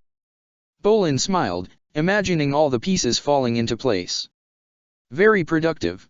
All according to plan. I know you're all angry with me, but please, say something, anything. The shrine in the central courtyard of Suki's home was silent.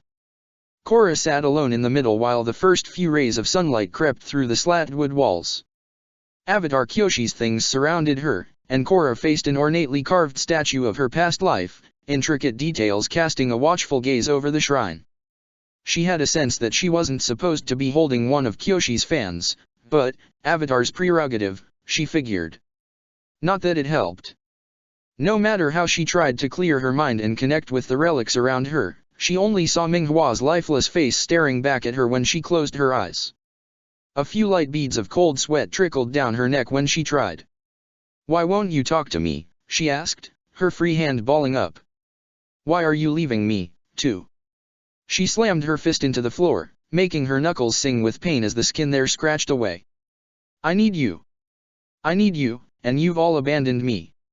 Aang was gone for 100 years, you talked to him. Tears trickled down her cheeks, her restless night finally catching up with her. She thought she had cried herself dry already, but the tears still came, hot and wet on her skin. Why won't you talk to me? I'm just as much the Avatar as you all were. Kyoshi's statue looked impassively down at her, mocking in all its silence. Her teeth ground against her tongue in her mouth. Rava will talk to me. Why won't you? What if you are all useless, like Zahir said? I mastered the elements without your help. I can bend metal and blood, things you could never do. What more do I have to prove? With a start, Korra shook her head clear. She couldn't fall back into that, she knew. It was all honeyed words coating bitter poison and nothing else. The thought even crossed her mind to reach out and snatch the words from the air. Soft footfalls padded up the creaking wooden steps, and Korra looked over her shoulder to see Jinora in the doorway, standing there in her nightgown and rubbing the sleep out of her eyes. Connecting with your past lives, she asked, sitting down beside Korra. No, but not for a lack of trying. They must still be sleeping, Korra said. What about you? You don't exactly look rested. The walls between the rooms are really thin, and Kuvira snores. A lot. It's like someone was sawing through a log. Korra smiled and ruffled Jinora's hair. Well, it's plenty quiet in here. Not sure what the policy on sleeping is, though. You don't look so good yourself, were you crying? Jinora asked, brushing her thumb on Cora's cheek, where a wet line had marred her skin. Oh. A little. She felt that wound ripping open again, like it had all through the night, but her last spate of tears seemed to have dried her up. Oddly enough, it hurt more to not be able to cry the pain out. Asami broke up with me. Said she couldn't handle it with everything else that's going on. I'm sorry. Jinora nestled against her side. I guess it wouldn't help much to suggest cultivating non-attachment about this kind of thing. Cora shook her head. I don't think I'm ready to open that chakra yet. Didn't think so. I mean, I can sort of understand. Cora's voice was still ragged, but it still hurt so much. And it hurts even though I don't know if it's because I really liked her or because she was the first person who was ever nice to me without wanting something in return. Might have been both, Jinora offered. What do you think? She laughed a little despite herself. You realize you're asking someone who was raised as a nun? Someone who doesn't have much experience with this stuff. Cora looked down at the fan in her hand again. I don't, either. Relationships are complicated. My dad thinks we don't know he still has a thing for the chief of police and how much it hurts our mom, but we don't pretend to understand. We just know that it's complicated. That cranky old biddy. Jinora shrugged. Like I said. Complicated. Everything was so simple before I came to Republic City, Cora said, almost mournfully. It used to be that all I had to worry about was training. To become an assassin. She strained and tried to push the memories out of her mind. Fair enough. They sat still for a while, wordlessly falling into meditative stances. Twilight slipped into dawn, and the sounds of the beginning day gradually seeped in to bring them back to reality. Cora cracked one eye and looked back, where she saw Asami heading to the shower. Her heart twisted up. I don't think I ever really apologized, Cora said, desperate to distract herself. Jinora took a deep breath and relaxed her stance. For what? For letting you believe you got your bending back, when we were on Air Temple Island. You would be walking the circle every day when I got there, and when I left you'd still be at it. Oh. Jinora got herself out of her lotus position and let her legs splay out, sighing in relief as she did. I guess I never really thought about it. Dad showed up that night saying you were the Avatar, and the next morning there were Equalists all over the island. There wasn't time for me to think about it and connect the dots until we were over the ocean, and by then there were other things to focus on. Right. Well, anyway, I'm sorry. You don't have to be. She smiled weakly and turned to Cora. Even though it didn't ever work, I felt really good when I was walking the circle. Like I was always right on the edge of a breakthrough. I hadn't felt like that since before I got my bending taken. Cora reached over and hugged her, squeezing tightly when Jinora's more slender arms wrapped around her. All the past avatars were still silent, but somewhere deep inside, in some minute way, she felt the division between herself and Aang weaken. You may not be my granddaughter, she said, putting her hand through Jinora's flow of thick brown hair. But you will always be my friend. I thank you. She felt small points of moisture on her undershirt until Jinora pulled away, trying and failing to wipe her eyes dry discreetly. I'm going to get ready. Jinora left the shrine, hopping along the stones that formed a path through the gravel back to the house. Cora stood up and spared one last look at Kyoshi's statue, eyes still following her in mute appeal. You all can't stay silent forever, she said, and strode out. Mako and Jinora had stayed with Katara and Kia while they were in the Southern Water Tribe, and Cora never had to contend with getting the four of them up and ready to go before noon. Somehow everyone got showered and dressed, and to save time they declined breakfast, promising they would eat in Zaofu instead. Kuvira left alongside them for the train yard, where Pepper's impromptu stable was located. Suki joined them as well, walking along with Jinora and looking far too chipper for the early hour.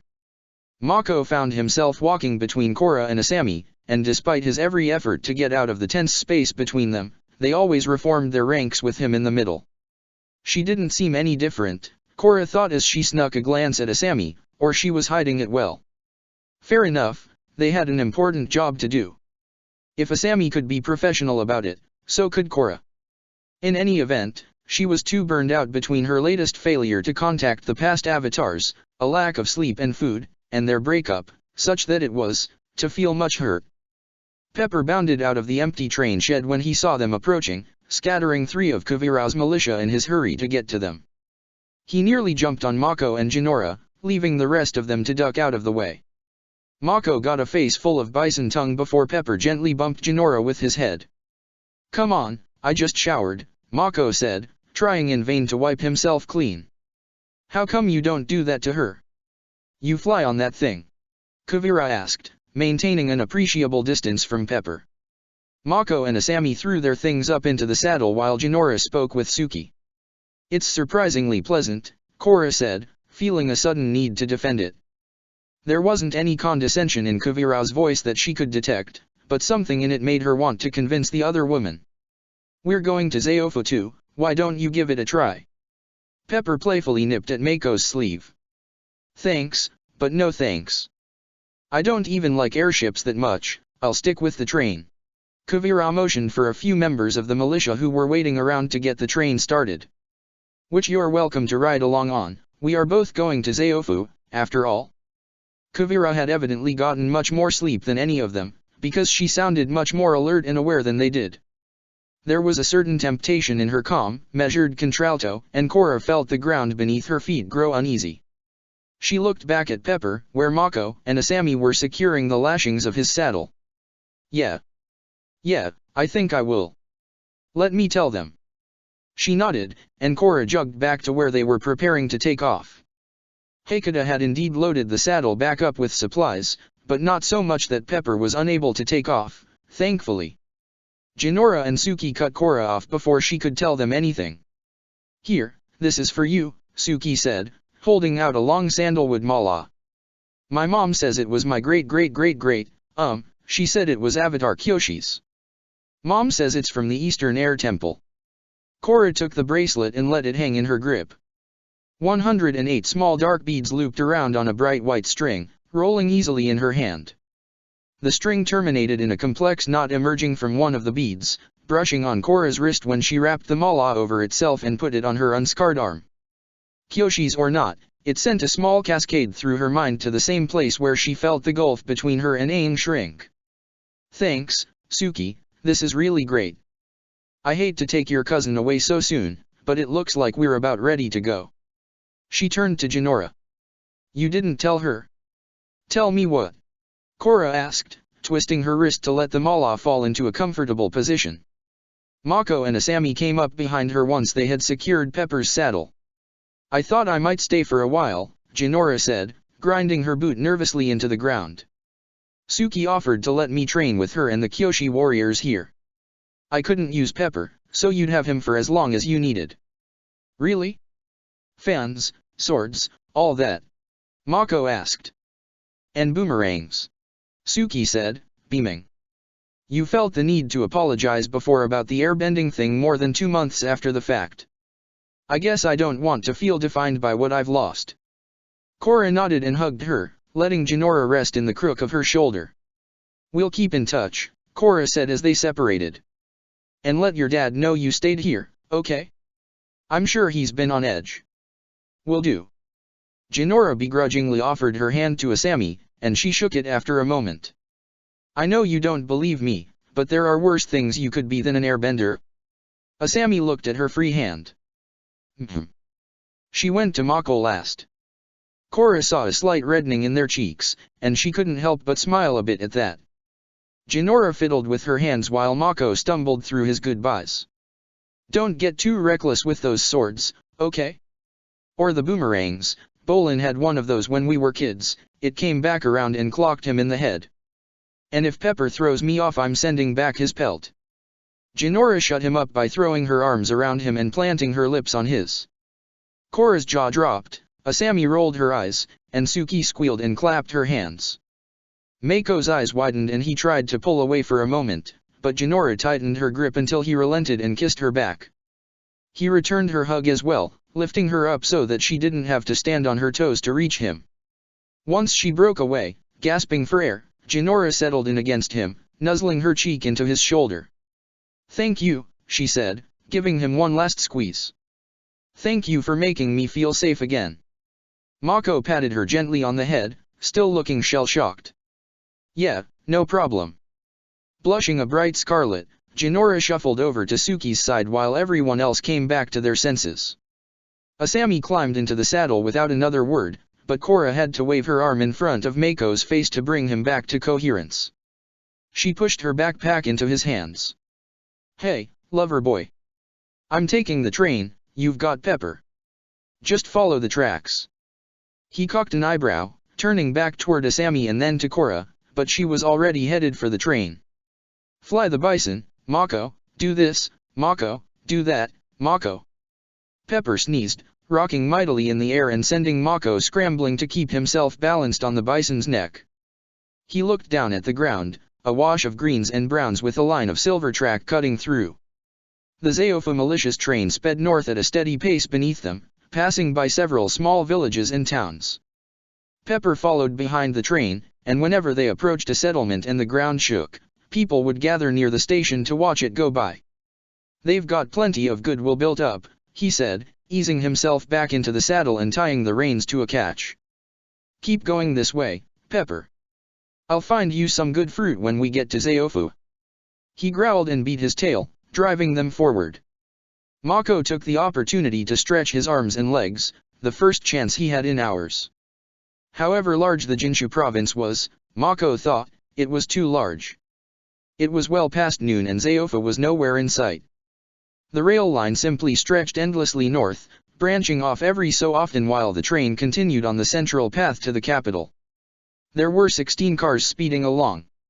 Mako wondered which one Korra was in, wondered if she was with that woman. Bafong, well, Mako thought, Zeofa was going to be interesting. Is there any more of that sushi? He asked. Asami slid over one of the packages of leftovers Coco had pressed into their hands before leaving. Mako unwrapped it and popped a roll of unagi into his mouth. He wondered idly if he could unroll one of Korra's metal-bending scrolls to use as a plate.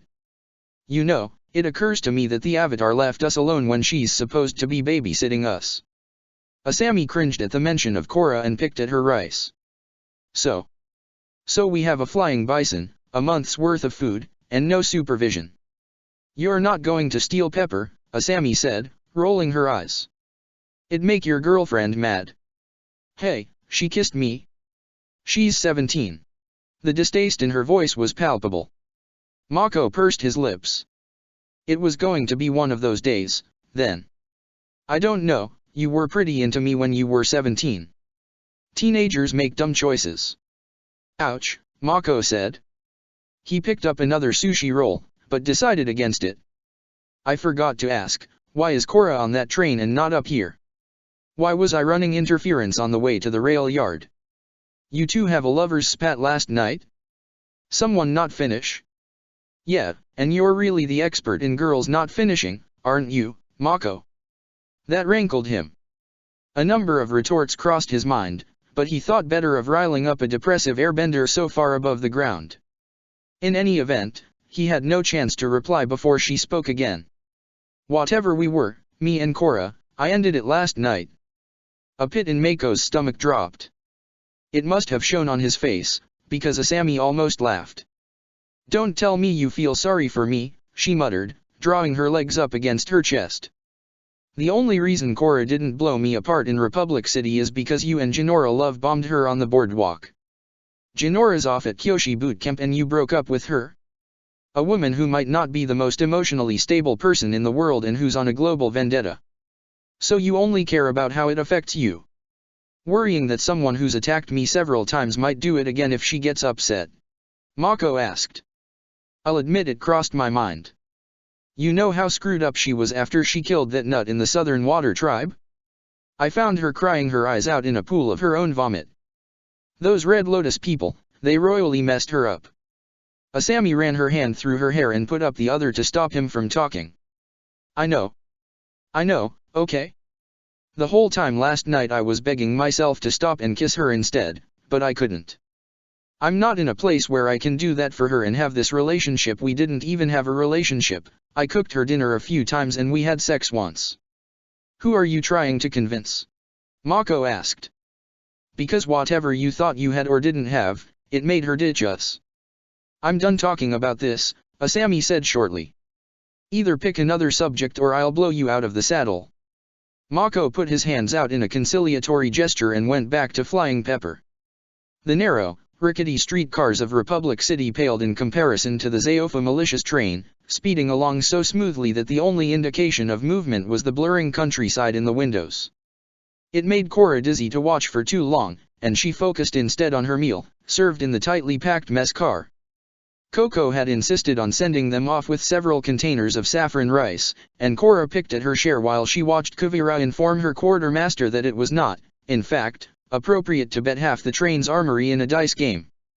He shrunk further and further into his seat until Kuvira paused, hauled him back up by his shoulder pads into a proper sitting position, and continued dressing him down. He won't do that again, she said, returning to her and Cora's table. Enjoying the ride? It's really some train you've got here, where'd it come from? Kuvira leaned back in her seat inside. It was a military project, designed for large-scale troop transport over the rail network. This train, and the province's rail lines, were supposed to be the proof of concept, but then the Queen decided that palace renovations were a better use of taxes than a standing army or infrastructure. The military doesn't exist beyond a few garrisons in Ba Sing Se anymore, so we just took it for our militia. It wouldn't be effective anywhere without the rail lines, anyway. The track began to turn, and the water in Cora's glass sloped. Your Queen took all that money for home improvement? That's exactly the kind of thing that would have gotten me riled up before. Yes, I heard your speech at the Southern Water Tribe. Cora felt her face burning. Right, that was being broadcast everywhere. I'm not crazy, I promise, I just got carried away at the end there. Judging by the fact that you didn't try and take a swing at me when you found out I was the lieutenant governor last night, I'm inclined to believe you, she said, smiling slightly and patting Cora's hand. Besides, if these people you're looking for really are as bad as you say, you have bigger things to worry about than some provincial authorities. Hunting, Cora thought. Not looking for hunting. Well, thanks. Even my father's security was cagey around me after that speech. I know they were only doing their job, but it still stung. I guess they didn't take the time to get to know you, Kuvira said. She fiddled with her hands while a radio on the wall buzzed and a sergeant answered it. Ma'am, Governor Bufang for you. Wait, what? Kuvira got up and took the handset. Good afternoon, Governor. Yes, we passed Jiating Mountain about an hour ago. We should be back soon. The mayor sends his regards, and you'll never guess who we picked up along the way. It's a surprise. You'll be interested, I'm sure. Yes, I will. I love you, too, she said quickly, blushing before putting the receiver back and returning to the table. I thought you were Governor Bufang, Cora said, setting aside her rice. We both are. It can get confusing if people don't use my full title. Suyin is my mother. Oh, then the mayor was your uncle. Not exactly. Kuvira drummed her fingers on the table. I'm adopted. There was a bitterness in her voice that cautioned Cora against asking after the matter. Kuvira scowled at the table between them until Cora changed the subject. So, how come you were on Kyoshi Island? I heard something about it being an aid mission last night. She seemed to brighten up at that. There was an influenza outbreak on the island a few months ago. It burned through their medical supplies. We were delivering some surplus before the winter got really bad. How about you? We had to pick up some supplies before going on. Cora looked out the window, up toward the sky. They'd better still be following the train. I have enough people to track down. You seemed a little acerbic with them earlier. Unpleasant recollections of the night before bubbled up, threatening to start her crying again. Cora crossed her arms tightly over her chest, rubbing the scarred skin of her arm on her clothes. We needed a break from each other, I guess. Well, I'm glad you came along with me. She gave Cora a fuller smile for the first time, making the heat rise in Cora's cheeks while they sat in silence for several minutes. Another sergeant came into the car before she could reply, wringing his hands. Ma'am, we've lost contact with the advance team. And Zaofu. Kuvira's eyes narrowed as she stood up. Cora followed behind them as they went to the lead car, cutting through a swath of increasingly tense militia. The radio man in the lead car behind the engineers driving the train scrambled out of his seat when Kuvira strode in. "How long have we been out of contact?" she asked. "Are you sure the advance team didn't simply arrive and neglected to tell us?"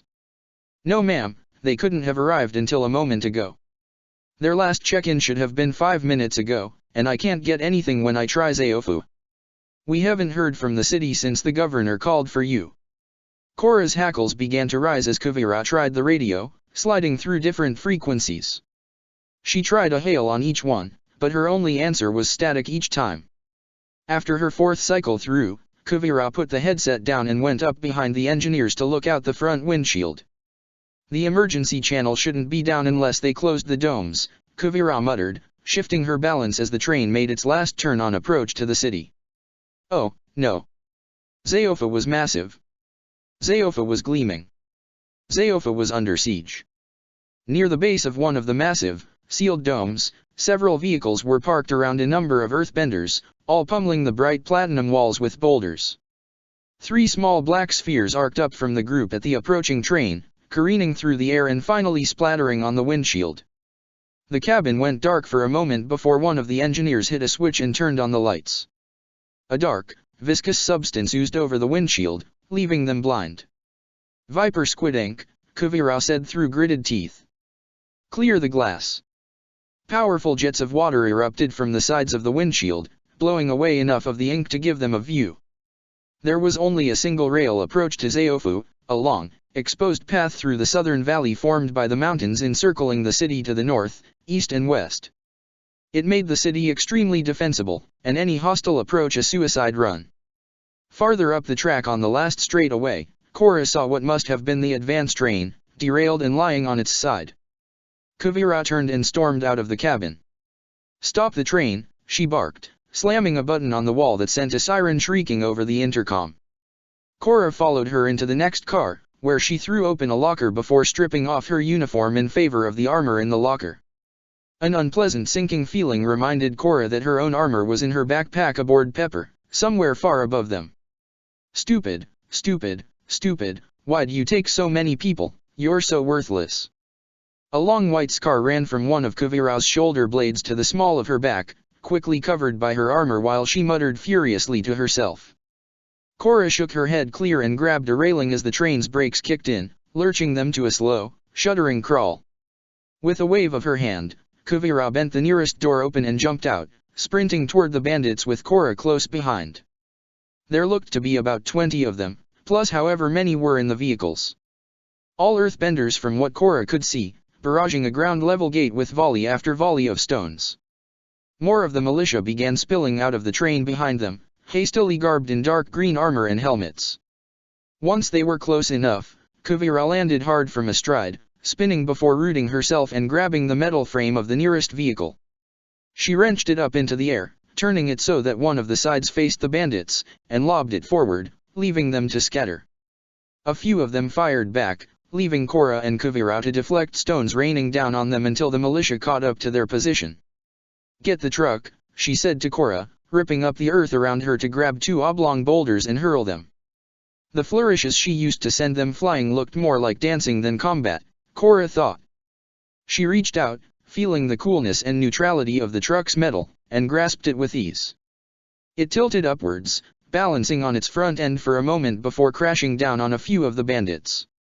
A low roar broke over the constant crash of earth, and Pepper swooped down, skimming the ground with his massive feet while jets of fire erupted from above his head. The stream of boulders stopped while the bandits regrouped, and Cora saw an opportunity. She broke ranks with Kuvira, finally loosening her stance as she grabbed at the earth beneath her. The heat hit her before the fissures appeared in the ground, bubbling up with bright reds and oranges. More cracks appeared in a ring around the bandits, lava flowing out amidst their panicked screams. Their vehicles began to slip into the pooling molten earth, the frames twisting and melting under the heat. Pepper circled back above them, finally landing with enough force to throw Mako to the ground. Kuvira caught up with her, throwing strips of metal from her uniform to cover the bandits' eyes and bind their wrists before looking at the lava in fascination. "Remind me not to get you mad," she said, recoiling from the heat. And thanks for the help. Half of the militia set about starting repairs to the rail line while the other half encircled and rounded up the bandits one by one. Cora cooled and smoothed the ground she melted while Kuvira signaled to have the domes opened. The skyline rivaled that of Republic City, glittering metal shining brilliantly in the midday sun. A few of the city guards stabled Pepper while Kuvira led them into the city and toward the main government building. "It's good you arrived when you did, Mako," Kuvira said. "I don't know what they were expecting, but I doubt it was a massive flying bison." He looked at her curiously for a moment before realizing that someone was giving him genuine praise. Mako mumbled his thanks and became very interested in the ground. Cora and Asami both laughed, but the humor faded somewhat when they made eye contact. The Capitol building was no less grand than its neighbors, its platinum facade catching the light and reflecting it as countless bright sunbursts. A pair of guards by the entrance stood at attention as Kuvira went by, leading them into a small rotunda where the ceiling and the walls were adorned with masterful metal work. She brought them to a door off to the side that opened onto a large office overlooking the eastern half of the city. A woman in a dark green tunic and graying black hair was standing beside a desk inside, looking over a stack of papers until she noticed her visitors. Mako flinched, and Cora noted more than a passing resemblance to Republic City's police chief. "Kuvira," she said, dropping the forms and going up to hug the younger woman. "I'm sorry I took so much of the militia, you needed them here," Kuvira mumbled, letting her face fall against the woman's shoulder. "Well, you brought them back in time. And I see you found some new friends. Right." She straightened up and gestured to each of them. "Mom, this is Avatar Cora, Mako, and Asami. This is my mother, Governor Suyin Bafong. Please, Su is more than enough, all the standing on ceremony gets tiring quickly. It's nice to meet you all. I'm sorry about the unpleasantness at the gate, we've had a little bandit problem lately. But it seems like you don't have any problems handling yourself." The door behind them creaked open. "Governor, I have the report on the sandbenders at the northeast end of the province you wanted." Cora felt a chill snake up her spine as she turned around. An older man stood in the doorway, dressed in a rich beige tunic with glasses and a small gold chain hanging between the piercings on his nose and ear. His eyes widened as she caught his gaze, and small sparks flew around her tightening fist. "Yes, I'll take that," Su said. "This is our foreign minister." "Iway!" Cora shouted, flames bursting from her hands. Chapter 19, Kuvira's Gambit. The day had started off so well, Kuvira thought. She had a nice shower and breakfast, ensured that everyone left on time, and even got to spend the morning with the Avatar. Cora was even more striking in person than in the newspapers, wrestling with personal issues as she was. Cuter, if Kuvira was being perfectly honest with herself. She looked quite a bit less composed with Kuvira's coils wrapped around her wrists, but even that had a certain twisted appeal. "What are you doing?" she asked, fighting against the restraints. "Let me go." "He's one of them." "You need to calm down," Kuvira said. Cora was frighteningly strong, and she felt her grip on the metal loosening as Cora strained to pull away. "You told me you weren't crazy, prove it." Her gaze slipped to Su, who was watching everything with her usual impassive expression. She bit the inside of her cheek. Of course it would all happen in front of Su, and Kuvira was the one that brought her in there. Stupid, stupid, stupid. She shook her head clear and turned back to the others. Mako had disappeared, and Asami was still looking worriedly around. Iway had ducked out of the office as soon as Cora started throwing fire. "Please, you don't understand," Cora said, her pleading punctuated by a few more ineffectual tugs against the coils. "He's with them, he's with the Red Lotus. Iway is our foreign minister and one of my oldest friends," Su said, fiddling with one of the metal links of her necklace. "Government officials and anarchists don't have much overlap." Kuvira looked at her mother and smiled. Su was right. Su was always right. Another yank from Cora jolted her back to the present. Asami ran her hand through her hair and bounced back and forth on her heels. "You're sure it's him, Cora?" she asked. "Of course I'm sure. I'd recognize that stupid piercing anywhere. Now let me go." She began to shake, and the air around her crackled. Kuvira prepared to detach the coil spools from her hips, but Asami grabbed one of the wires around Korra's wrist before she could push a charge through it. The air settled, and she breathed a sigh of relief. "Don't do something stupid, Korra. What do you care?" Asami recoiled, wringing her hands while Su frowned and crossed her arms. "Avatar Korra, if you're going to be attacking officials, I need you to leave my province." "Wait." Mako burst back into the room, weighed down with several rolls of dull gray metal. His face was red and his breathing labored, as if he had run up and down every step in the city. Asami grabbed one of the rolls as his grip gave out, leaving the rest to spill noisily onto the floor. "Scrolls, from Korra's house," he gasped out, stumbling over to a decanter Su kept on a side table. The stopper clattered on its serving dish, and he sputtered out the clear liquid when he realized it was sake. Korra nodded frantically at the one in Asami's hand, and she brought it over to Su. The metal lifted up out of Asami's grip and unfurled in the air. To Kuvira it looked like any other metal-bending scroll, similar to the one she had learned from when she was a child. Confusion colored Su's features, and then it clicked for her. It was one of the scrolls she had learned from. "This is mine," Su said softly, rolling it back up and bending the others toward her. "These are all etchings my mother gave me. But they were stolen. We imprisoned the thief." He denied it, but Iway knew he was lying. She pinched the bridge of her nose and called off Kuvira. The coils retracted, leaving small red rings on Korra's wrists. "Sorry," Kuvira mumbled. "Training kicked in. Iway brought them himself, 10 years ago. You have an innocent man in jail on the word of your truth seer. Mako, did you run all the way back to Pepper to get these?" His breath was still ragged as he slumped against the wall. "Stabled nearby. Thank me later." "Oh, I could kiss you right now." Kuvira felt herself blanch at that right along with Asami. "Please don't," he said through a cough. "Now do you believe me?" Korra asked, gingerly touching the bruise on her scarred wrist. "I'm going to find him." "We should at least see what he has to say," Kuvira said, going to the door. "I hope I didn't hurt you. I've had worse." His office, his home, where would he be? So led them all to the empty foreign minister's office on the second floor of the building that looked out on the opposite side of the city from her own. Korra picked up a carved wooden lotus from a bookcase, rolled her eyes, and turned it around so everyone else could see the back. It was stained a bright carmine. "Their subtlety leaves something to be desired," Mako said, garnering a mirthless laugh from Su. The wood caught flame in Korra's hand, burning until the ashes crumbled in her fist. "He's not here." "Where does he live?" "His house is at the east end of the city, near the base of Pantu Mountain," Su said, nervously twirling the bit of hair that always hung at the side of her face. It was a gesture Kuvira recognized, the same little tick she fell into when her brothers got too rough with their sports or when she woke up in the hospital with her back shredded. Su was scared, and that terrified Kuvira. Mako was still catching his breath as they got onto the tram, and Asami alternated between giving him concerned glances and cool indifference. If he noticed, he said nothing. They seemed like interesting companions for Korra, Kuvira thought.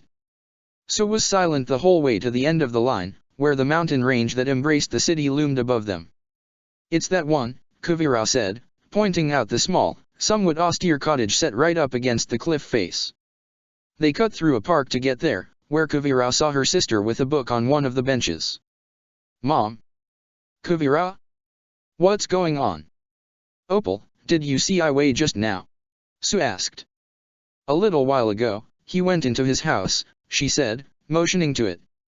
"I called out to him, but I guess he was in a hurry." "What happened? Is something wrong? Is it more bandits?" Korra ran ahead of them, with Mako and Asami behind her. Kuvira wanted to tell them to wait until they could get back up, but somehow she knew it would fall on deaf ears, and so she turned to Opal instead. "You should head home, okay? But please, Opal. Go find Dad and go back to the house." She stood up, but Kuvira didn't wait to see if she listened. Su was following Korra and her friends, and Kuvira ran to catch up with them. "We should form a perimeter, cover all the windows and the back door." Su didn't get to finish her suggestion before Korra kicked the door down, fists already balled up with sparks swirling around them. Mako fell into a fire-bending stance as well, following Korra as she swept through the house, but Asami only put herself into a standard chi-blocking form. Kuvira thought she remembered their intelligence service telling them she had become an airbender along with some others in Republic City, but if it was true she was hiding it. They also had some less savory things to say about Asami Sato and her connections with the Equalists. She went in to clear the room with them, shearing some metal off of her armbands. The foyer led into an open living and kitchen area, full of shelves with little curios and almost disconcertingly neat. It always unnerved Kuvira when she had to come by. The smallest speck of dust would seem an unwelcome intrusion, to say nothing of a person, but so liked it, and so she held her tongue. Between the 5 of them, they were able to quickly clear the house and found no one else. Kuvira opened a desk drawer and pulled out several blue scrolls, unfurling them and holding the edges down. Blueprints, she said to no one in particular, which led to Asami hovering over her shoulder. It was the most interest she had displayed in the short time Kuvira had known her. She caught the scent of Asami's perfume as she reached around and pointed at red circles drawn on the scrolls. "What buildings are these?" Asami asked. Kuvira pointed to each of them in turn. "The capital, the old executive office building, and the courthouse. And if there were explosions at the circled points, they'd collapse, probably killing everyone inside. Definitely not a controlled demolition, losing these support columns would bring the roof down." Asami cocked her head. "My brother's an engineer. I guess some of his babbling stuck with me." "Hey," Mako said, calling them over. He knelt down beside a bookcase off the living room and ran his fingers over the wood floor. Small scratch marks shone through the veneer. This bookcase was moved, and quickly. "Can one of you metal benders?"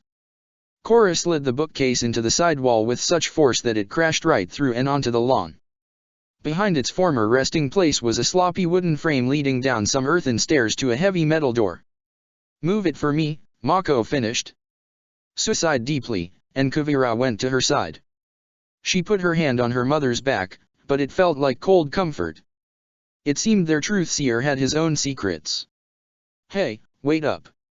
Mako's admonition fell on deaf ears as Korra started down the staircase. This girl is going to get herself killed, Kuvira thought, running after her. Korra ripped the door off its hinges, and in the instant before it crashed into the wall, a faint snap made Kuvira's ears prick up. Pressure built up in her chest as the adrenaline raced, and her gaze settled on a black drum in the middle of the newly revealed room. Wires spooled out of it and into a softly pulsing red light on top that went steady as the door landed. "Oh." It was all Korra got out before Kuvira yanked her back and threw them both down. She landed on top of Korra as the explosion ripped over her back, heating up her armor so fast she thought it would fuse to her skin. The scar there ached, nerves twisting up like countless knives digging into her body. And then, as quickly as it had come on, the heat and noise were gone. The flash burned into her eyelids began to fade, and the pain in her back lessened slowly. Kuvira shook to minimize her contact with the armor, and wondered vaguely what was pressing on her cheek. Oh. It was Korra's cheek, retaining a bit of her light foundation as she pulled away and got herself to her feet. Kuvira rolled her shoulders and offered the avatar her hand. "You okay?" "These people and their bombs," Korra muttered, pushing past Kuvira and back into what remained of the hidden room before she paused. "Thank you." Whatever might have been in the room had been blown to uselessness and covered in a thick layer of soot. The remains of a haphazard frame holding up the entrance to a tunnel were splintered and strewn about near the far wall, and a quick sweep of the room turned up nothing else of value. Su retracted the metal sole of her boot and slammed her bare foot into the ground. "You have to take your boot off for that?" Korra asked. "Only if you want it to work," Su said, her eyes closed.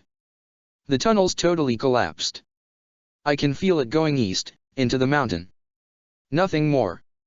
Korra punched the empty space in front of her, fire and rushes of air shooting out from around her hands. "So that's it? He just gets away." "Maybe not," Kuvira said as she tugged on her hair braid. The motion soothed her as it always had, since she was a child. "If the tunnel leads straight into the mountain, we could keep collapsing it. Smoke him out." "That's a big if," Mako said, wiping some soot off his jacket. Asami nodded. "I can't believe I'm agreeing with Mako, but we have no idea how that passage twists and turns. Not to mention we have no way of getting ahead of him. Do you have a plan, Kuvira? Sue asked, reforming her boot. It might be too generous to call it a plan. I doubt Iway expected anyone to find this room, so he'd have less of a reason to take the extra time and put all kinds of turns in the tunnel. Besides, he would know that a straight bore would be the most stable. So if we get every earthbender to start pushing the mountain in on itself, he'd have to surface, Cora finished. The expectance in her voice made Kuvira's chest feel tighter, but Sue looked unconvinced, and that quickly deflated her. There's so much ground to cover, her mother said. Even with every earthbender in the city, that's an enormous mountain. She bit her lip. You're right. It was a stupid idea. I'm sorry. Well, I don't have a better one, Cora said, heading back up the stairs. Rather than leave the avatar to her own devices, Sue and Kuvira went along with her, rounding up every earthbender they passed and sending others to get the rest. They went with the first wave of earthbenders on a tracked truck that plodded over the lowest point between two mountain peaks. Mako and Asami were on their bison far above them, providing overwatch, and Kuvira made hasty introductions between Cora and more of her family. There were her twin brothers Wei and Wing, their brother Huan, and Sue had even managed to convince her mother to put her lounging on hold to help. I know you, Cora said to the blind old woman. Toph. That's my name, don't wear it out. I hear you can bend lava. That's pretty cool, I guess. Don't expect any higher compliment, Kuvira whispered, and Cora smiled briefly. The slight grin looked much better on her than the scowl it replaced. The bison Pepper, she remembered, circled overhead, ready to swoop down on any fleeing figures. Cora bounced impatiently from heel to heel while everyone else rushed into position, rolling one of the beads of her mala with her fingers. She would be lying to herself if she thought there wasn't something deeply inspiring about Cora's ferocity. Inspiring, attractive, it mixed up in her mind, and she shook her head clear just as Sue called out from farther down the line. Go. Everything around them shook. If she didn't know any better, Kuvira could have sworn it was an earthquake. They all focused on the mountain, feeling for weak spots in the earth and pushing inward. Pepper darted through the sky, or at least moved as fast as a massive bison could, scanning the land around them. The tree line on the mountain rumbled, dislodging some of the remaining leaves and even a few entire trees. Small tremors reached Kuvira and threatened her balance, but she dug in, grinding her heel into the dirt. Embarrassed as it made her, earth had never felt quite as familiar and welcoming as metal, and she felt like she was fumbling to find soft spots in the mountainside. A much larger tremor rocked her and sent her to one knee, but it hadn't come from the mountain. Beside her, the ground beneath Cora was beginning to break up, making deep fractures appear in a web around her. The largest fissures snaked toward the mountain, where corresponding cracks broke through near the tree line. Cora, what are you doing? She made no indication that she heard Kuvira. Instead she shuddered, sweat beading up on her forehead while her jaw set in a hard line. Her hands closed into fists, and as they did a brilliant white glow bloomed up from her eyes and the web of lightning scars on her right arm. The mala on her other arm rattled, its dark beads spinning in the air currents she had kicked up. Kuvira had stopped bending. Everyone had. Far above them, Pepper moved away, back toward the city while the mountain quaked. Cora was yelling, 1,000 other voices echoing along with hers. Kuvira backed away without once taking her eyes off Cora, watching in arrested, terrified fascination. The mountain separated from its base at the tree line. Separated? Kuvira pinched herself to make sure she hadn't slipped into unconsciousness. Most of the earthbenders broke ranks and ran, but Kuvira was too focused on the power in front of her to even get up. Cora's stance shifted, her boot digging in to stabilize her, and the mountain came up higher. Her yelling mingled with the air rushing around her and it became difficult to tell where one ended and the other began. She pulled her arms back, and the mountain followed with her. It happened so quickly. Cora moved like she was hoisting something onto her shoulder, bringing the mountain up and over them, millions of tons of earth and stone careening through the sky and blocking out the sun like so many wolf bats. Kuvira scrambled to cover herself, but it came down too fast for her. The ground trembled so violently when the mountain landed nearby that it bounced her up into the air, greatly disorienting her when she came down.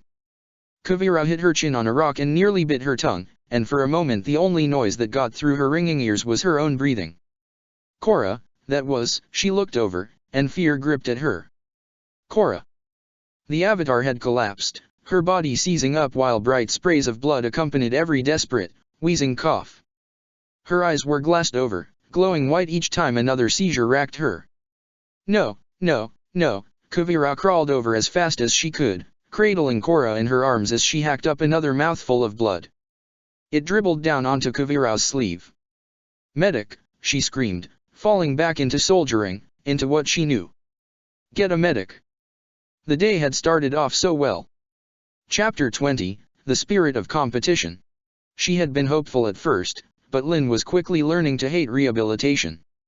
The cream they smeared on her burned leg stunk of mint and burned her nose if she inhaled too much, walking was an acute and dizzying pain, and the session with her physical therapist only rooted more deeply in her mind the fact that she was useless as she was. She wanted a stiff drink instead of endless stretches, she wanted to sit at her desk instead of in a tub while the healers worked, and she wanted another visit from Tenzin instead of the occasional rookie drifting in to check on her. Well, Lin thought, she could want those things all day.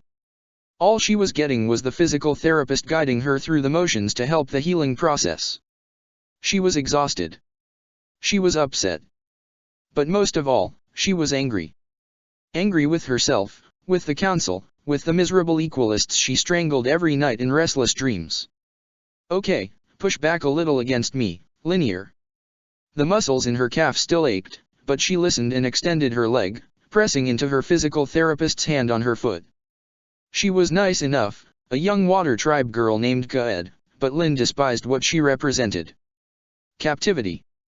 Uselessness. Helplessness. The fresh, raw skin that was growing where the burns had been stretched painfully as she moved her leg, like the tips of thousands of knives prodding at her. Are we about done with this? Kaed gave her a weak smile and shook her head. You know you just got here. Your legs started healing, which is good, but we can't let it atrophy. Fine. Lin tried shifting on the bed, but the exposed small of her back had stuck to the sanitary paper in the heat. She knew sweat was trickling through her undershirt, but there was too much pain to care much. Fine. Let's get this over with. She put her hands behind her head and stared up at the ceiling while Kaed worked on her leg, absently following her directions when she spoke. The burned leg was the most important, then she moved to the other leg, followed by her arms.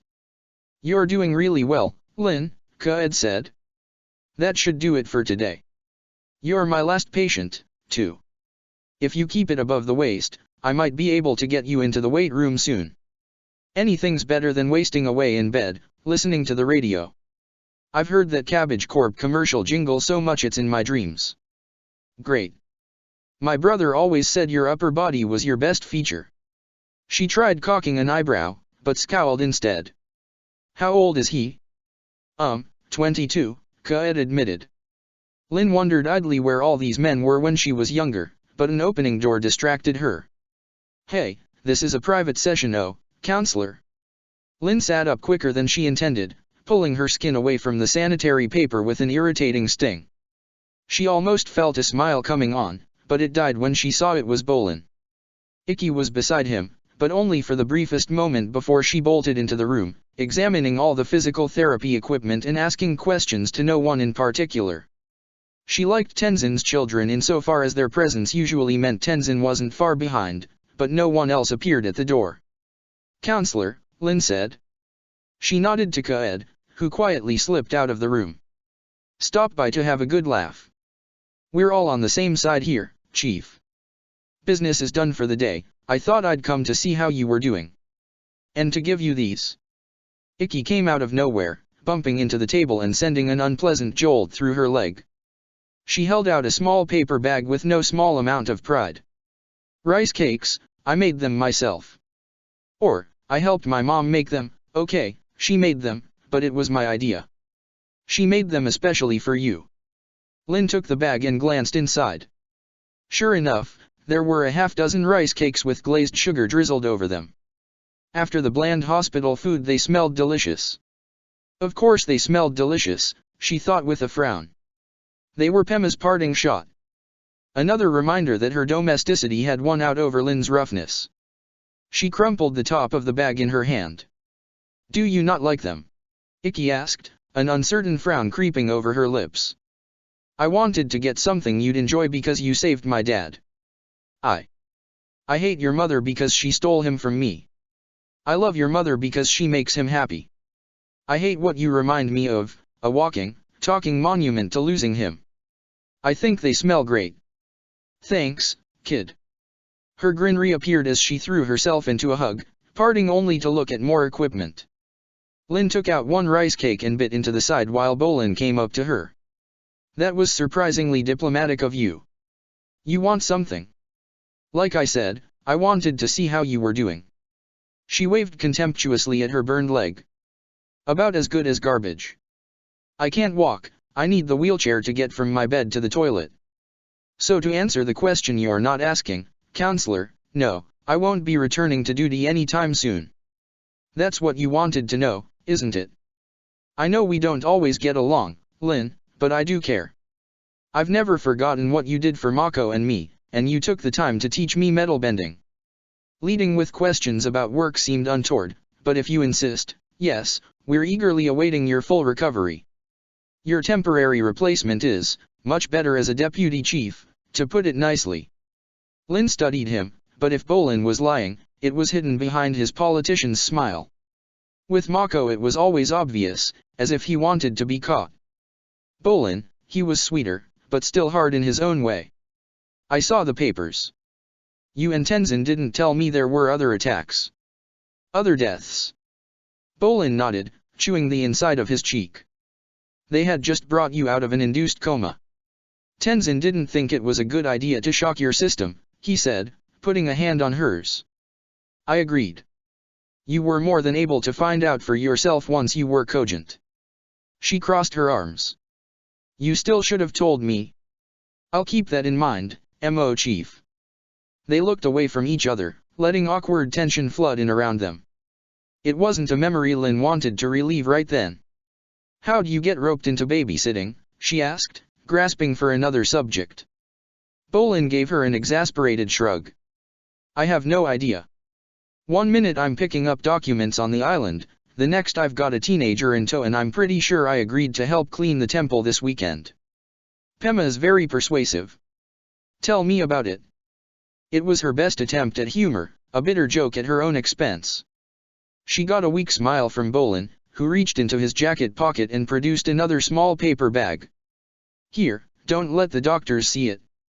Something to wash those rice cakes down with." She opened the bag to find a glass flask of Kaoliang, her favorite. "Dancing dragon? This is the good stuff. To your good health, Lin. Don't rush your recovery. I'll be by again soon." "Ikki, are you ready to go?" "Yeah. Bye, Aunt Lin. I hope you feel better." Ikki hugged her once more and followed Bolin back out of the room. "Mom said you were getting me noodles." "I am. Okay, I know a good place." Ikki latched onto his arm as they disappeared down the hallway, describing in great detail exactly what she wanted for dinner. Lin sat back, made sure no one was on their way into the physical therapy room, and broke the seal on the Kaoliang. She took a quick belt of it, shuddered as the warmth spread through her chest, and began easing herself into her wheelchair. The waiting was the worst part. She hated hospitals, there was so little to do in them but wait. The harsh lights and the ever-present stench of formaldehyde only reminded her of her own visits and made her back ache terribly. It didn't matter, not then. Nothing else really mattered right then except the girl lying in the hospital bed, not her dipping eyelids, not the itching bandage on her arm where the needle had stuck her. Kuvira sat beside Cora's bed, watching the labored rise and fall of her chest. Bandages covered her body from the neck down, stained in some spots with faded blood, and an intravenous drip snaked into the back of her hand. Kuvira's hair had fallen out of its braids some time ago, but her hands were too busy rolling the beads of Cora's mala to fix it. It was her fault, she knew. It was her fault Cora was lying there, it was her plan that made the Avatar seize up and collapse. Cora was going to hate her when if she came to, Mako and Asami would likely feel the same, and so, she tried not to think about it. She was shaking, she realized, rocking in her seat so much that its uneven legs rattled on the floor. Kuvira took a deep breath, held it, and exhaled slowly. It didn't help much. You look like you're about to have a heart attack. This would be the best place for it, I guess.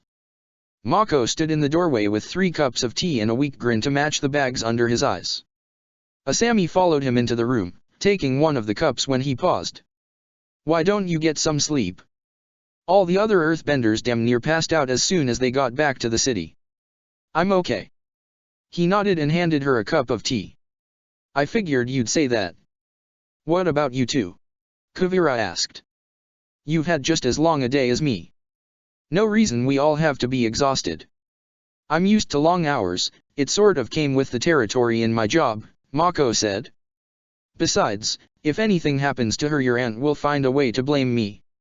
Asami sat on the opposite side of the bed and blew on her tea. I just want to make sure Korra's okay. That seemed a far cry from the conversation Kuvira heard from their room the night before. Still, if she was concerned about Korra, then that was enough for her. Thank you both for your help today, she said, taking a sip of her tea. And Pepper, too. You came down fast on Iway, all things considered. We're going to have to redraw the map. Mako stirred a bit of sugar into his cup. Aren't you glad you ran into the Avatar? Kuvira made a non-committal sound, but couldn't help the small smile playing over her lips. Today was interesting, I'll say that. Hear that, Asami? We're interesting. She didn't acknowledge him. Kuvira wondered what kind of history there was between them, and then Korra began to stir. It was only a groan at first, a faint expression of discomfort flitting on her face, but Kuvira nearly dropped her tea as she shifted closer to the bed. Mako and Asami watched from the other side, fatigue wearing on all of them. Korra slowly came to, her bright blue eyes fixing on each of them in turn and finally falling on the lieutenant governor. Welcome back from the brink, Kuvira said, picking up the mala from her lap and handing it back to Korra. How are you feeling?